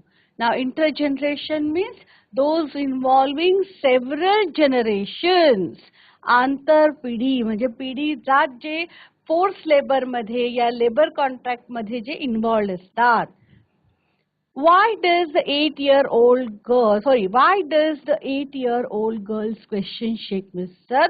Satyarthi? Because it questions our inactions. Children are questioning our inaction. So the children's question on what? Inaction. And watching our actions. We need collective actions with a sense of urgency. Every single minute matters. Every single child matters. Every single childhood matters. Therefore, I challenge the passivity and pessimism surrounding our children. I challenge this culture of silence and this culture of passivity, this culture of neutrality. I call upon all the government, intergovernmental agencies, business, faith, leaders, workers, teachers, and NGOs, and each one of us to put an end to all forms of violence against children, slavery, trafficking, child marriages, child labor, sexual abuse, and illiteracy. These things have no place in any civilized society. Now see, here he is talking about passivity. Passivity means no action taken, nishkriyata, and neutrality means not supporting for helping, means aliptata. Now here you can see the what problems discussed by Kailash Satyarthi: illiteracy, child labor, slavery, trafficking, child marriage, and sexual abuse. What matters according to Satyarthi? Every single minute, every single child, every single childhood matters, Kailash Satyarthi. Friends, we can do this. Government must make child-friendly policies and invest in education and young people. Business must be more responsible, accountable, and open to innovative partnerships. Intergovernmental agencies must work together to accelerate action. Global civil society must rise above the business as usual and fragmented agendas. Faith leaders and institutions and all of us, we must stand with our children. We must be bold, we must be ambitious, we must have the will, we must keep our promises. Now, innovative means having new advanced ideas or methods, means navinyapurna. Fragmented, split up, or disunified. Bikhurlele. Agenda, a plan of things to be done, to be solved. A problem that is called arakhada. 150 years ago, on the first day of my school, I met a cobbler boy my age sitting outside the gate of my school. This is the real story, a real life story of Kailash Satyarthi. I asked my teachers, why is he working outside? Why is he not within us? In this school, my teachers had no answers. One day, I gathered the courage to ask the boy's father. He said, "Sir, I have never thought about it. We are born to work." Now see, here the small boy was not able to go to school because his father is not only thought about it. His answer made me angry. I still makes me angry. As a child, I had a vision of tomorrow, a vision of that cobbler boy sitting with me in my classroom. So, what vision? What vision the Kailash Satyarthi is having now? The cobbler boy sitting with me in my classroom. Since the childhood, he is having the great thoughts in his mind. Now that tomorrow has become today, I am today and you are today. Today it is a time for every child to have a right to life, right to freedom, right to health, right to education, right to safety, right to dignity, right to equality, and right to peace. Now, what was the response of the boy's father? What was the Satyarthi's reaction to it? See, he had never thought that about sending his son to school as they were born to work. So Satyarthi's reaction to the response was that it made him very angry. What right should every child have in our times? Right to life, right to freedom, right to health, right to education, right to safety, right to dignity, right to equality, right to peace. Today, beyond the dark days, I see the smiling faces of our children in the blinking stars. Today, in every wave of every ocean, I see my children are playing and dancing. Today, in every plant, in every tree and mountain, I see our children growing freely with dignity. So this is the dream of Kailash Satyarthi, that he wants to see our children in a very, very happy way. Friends, I want you to see and feel this today inside you. My dear sisters and brothers, I said many interesting things are happening today. May I please request you to put your hand close to your heart, close your eyes and feel the child inside you. Now, what does Mr. Kailash Satyarthi request the listener to do? To put their hands close to their heart, close to their eyes, and feel and listen to the child inside them.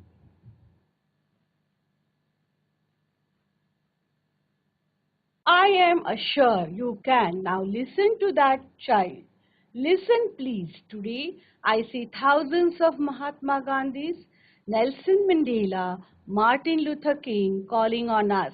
So you can see all the three pictures. Let us democratize knowledge. Let us universalize justice together. Let us globalize compassion. I call upon you in this room and all across the world. I call for a march from exploitation to education. I call for a march from a poverty to shared prosperity, a march from slavery to liberty, and a march from violence to peace. So let us march from ignorance to awakening. Let us march from darkness to light. Let us march from mortality to divinity. Now see, let us march means what? To go, continue onward. What is the meaning of exploitation? To take undue advantage of means show share. Democratize, to make democratic. Lokashahicha, according to Mr. Satyarthi, who are calling on us, Mahatma Gandhi, Nelson Mandela, and Martin Luther King. Now students, come to the English workshop. The person to whom Kailash Satyarthi gives the highest credit of his honor, Khalu Kumar, Dhumdas, Adarsh Kishore, Ebalbharati, the greatest personality from the land of Buddha, Guru Nanak, Mahatma Gandhi. So called daughters of Kailash Satyarthi, Malala, Tukainat, Sajia, the daughters from Africa and all over the world. The foreign activists of equal rights mentioned in the speech, Ebalbharati, Malala Yousafzai, and Tom Harkin. Now, mention to the social issues highlighted by Kailash Satyarthi in speech. So, one social issue is given for him in child labor, the another is slavery, trafficking, child marriage, sexual abuse, illiteracy. Complete the following diagram, chart. The aim in life of Kailash Satyarthi is that every child should be free. Now students, it is very compulsory to draw in the exam such type of a diagram if it is come in the complex factual or the simple factual. To be a child, to grow and develop, to laugh and cry, to play and learn, to dream, to eat, sleep and see daylight, to go to school. Complete the following web chart. This is also very important that you must draw this web chart in the examinations too when it comes in your question paper. And appeal to Kailash Satyarthi, let us globalize compassion. Let us march mortality to divinity. Let us march darkness to light. Let us universalize justice. Let us democratize knowledge.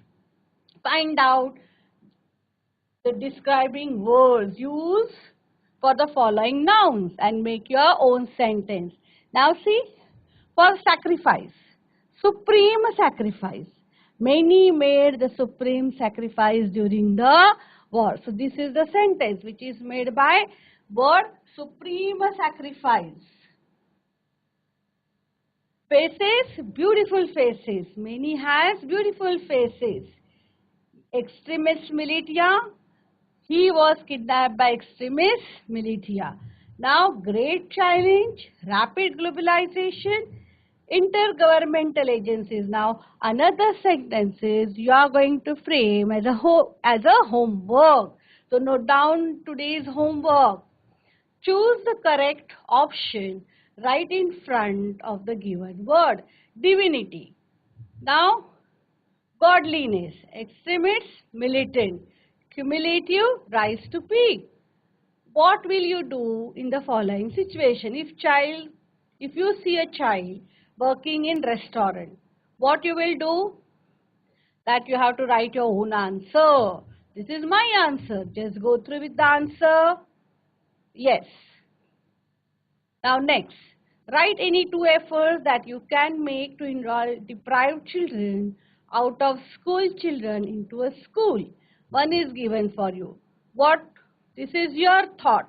Like you will pursue parents of such children to send them to school. Okay, so you will write, I will pursue. I will find out NGOs that work from such children. Okay, then another also you can write it by your own. Okay, you will convince the parents to fund the education at least for their 2 children. Today it is the time for every child to have a right to education, life, freedom, health, safety, dignity, equality. Make a list of Indian Nobel laureates. See, here the list is given as we have already done in the English warming up activity. So it's the same activity. Rabindranath Tagore literature, C.V. Raman physics, Mother Teresa peace, Subramanyam Chandrasekhar physics, Amartya Sen economics, Kailash Satyarthi peace, and these are the years are given here. Make a list of prestigious awards in India. Civilian awards are Bharat Ratna, Padma Vibhushan, Padma Bhushan, Padma Shri. And here highest gallantry award, Paramvir Chakra, Mahavir Chakra, Veer Chakra, Ashoka Chakra. Make meaningful sentence by using the following phrases. Now see in the pursuit of, to be afraid of, to give up. Okay, you have to use this in your own sentences. Here the sentences are already made for you. Most of the people, a lot of time in the pursuit of money. Means most of the people spend a lot of time in the pursuit of money. Don't be afraid of saying what you sincerely think. His wife finally persuaded him to give up smoking. Write minimum 5 hidden words of more than 4 letters from intergovernmental. Now you have to write the hidden words, okay? 5 hidden words of how many letters? 4 letters. Now come on, start writing it. See, the words are given here: internal, government, torment, term and governmental. Pick from the lesson the antonyms of ignorance, knowledge, immortality, mortality, deny, accept, violence, peace, well-known, unknown, slavery, freedom. Make noun of the following. So these are the deliberate, deliberations, prescribe, prescription, distinct, distance, organize, organization, violent, violence, tolerant, tolerance, extreme, extremist, education, education, educate is education, globalize, globalization. Make verbs of the following: democratic, democratize, universal, universalize, global, globalize. Now you have to use the same word as a noun and as a verb. Okay, so you will not change the meaning of word. Okay, the same word should remain the same. Now March. What March means? March is the month of exam. Definitely you will be having your board exams in the month of March. So it is used as a noun. They march into dining room. Now here it's a verb. So see, the word is, as the word is used as a stem word only, okay? So there is no change in the word. See, it is not having any prefix and suffix, okay? So the stem word should be the same. Honor, see how it is used in both noun and verb. Credit, noun and verb. See, the same word is same. Stitch, see. Read these sentences. The poor old man had the honor of shaking hands with the wise king. Noun. We must honor our national heroes. Verb. Then Ranjana gave credit for her success to her coach as a noun. The company credit the amount to your account. That is verb. A stitch in time saves 9. Noun. I will stitch the coat for the party. That is verb. Change the following sentences to the other degrees of comparison without changing its meaning. See, here it is given. Just go through with it. Like no other challenge knocking on the door of humankind is as big as fear than intolerance. Fear and intolerance are bigger than any other challenge knocking on the door of humankind. Then again, just read these two sentences. Very few honors in the world are as great as the Nobel Prize. No, the Nobel Prize is greater than many other honors in the world. As a vacation batch, you have already learned about all this grammar section, how to change the sentences into different degrees, positive and the superlative and other. A sentence is a group of words that expresses complete idea, and sentences can be classified in various ways. Now see, this is the classification of sentence: assertive sentence, interrogative sentence, then yes no interrogative is also there, WH interrogative, then imperative sentence, exclamatory sentence. See, assertive sentence, there are many villages in India. A sentence makes a statement or assertion. Then, interrogative, it is a sentence asks question. The sub two questions are yes, no type. Are you coming with us? Yes. Answer is yes. So, yes, no type of a answer. WH question, like when you take the WH word to frame a question like who, why and many sort. Okay, what is the time? This is WH question. Imperative C, open your book. So this is express, command or request. Then exclamatory, okay, so here the strong feeling is expressed with the exclamatory mark. The sentence is with the exclamatory mark. Okay, so these are the types of sentences. Now tell me, say whether the following sentences are assertive, imperative, interrogative or exclamatory. See, next one, the mantra carries a prayer. Yes, assertive is the world so poor, interrogative. Kill not your children because of poverty, imperative. Let's walk together, imperative. What can one person do, interrogative. We have made progress, assertive. How utterly we have failed our children, exclamatory. What a big challenge it is, exclamatory. Yes, students,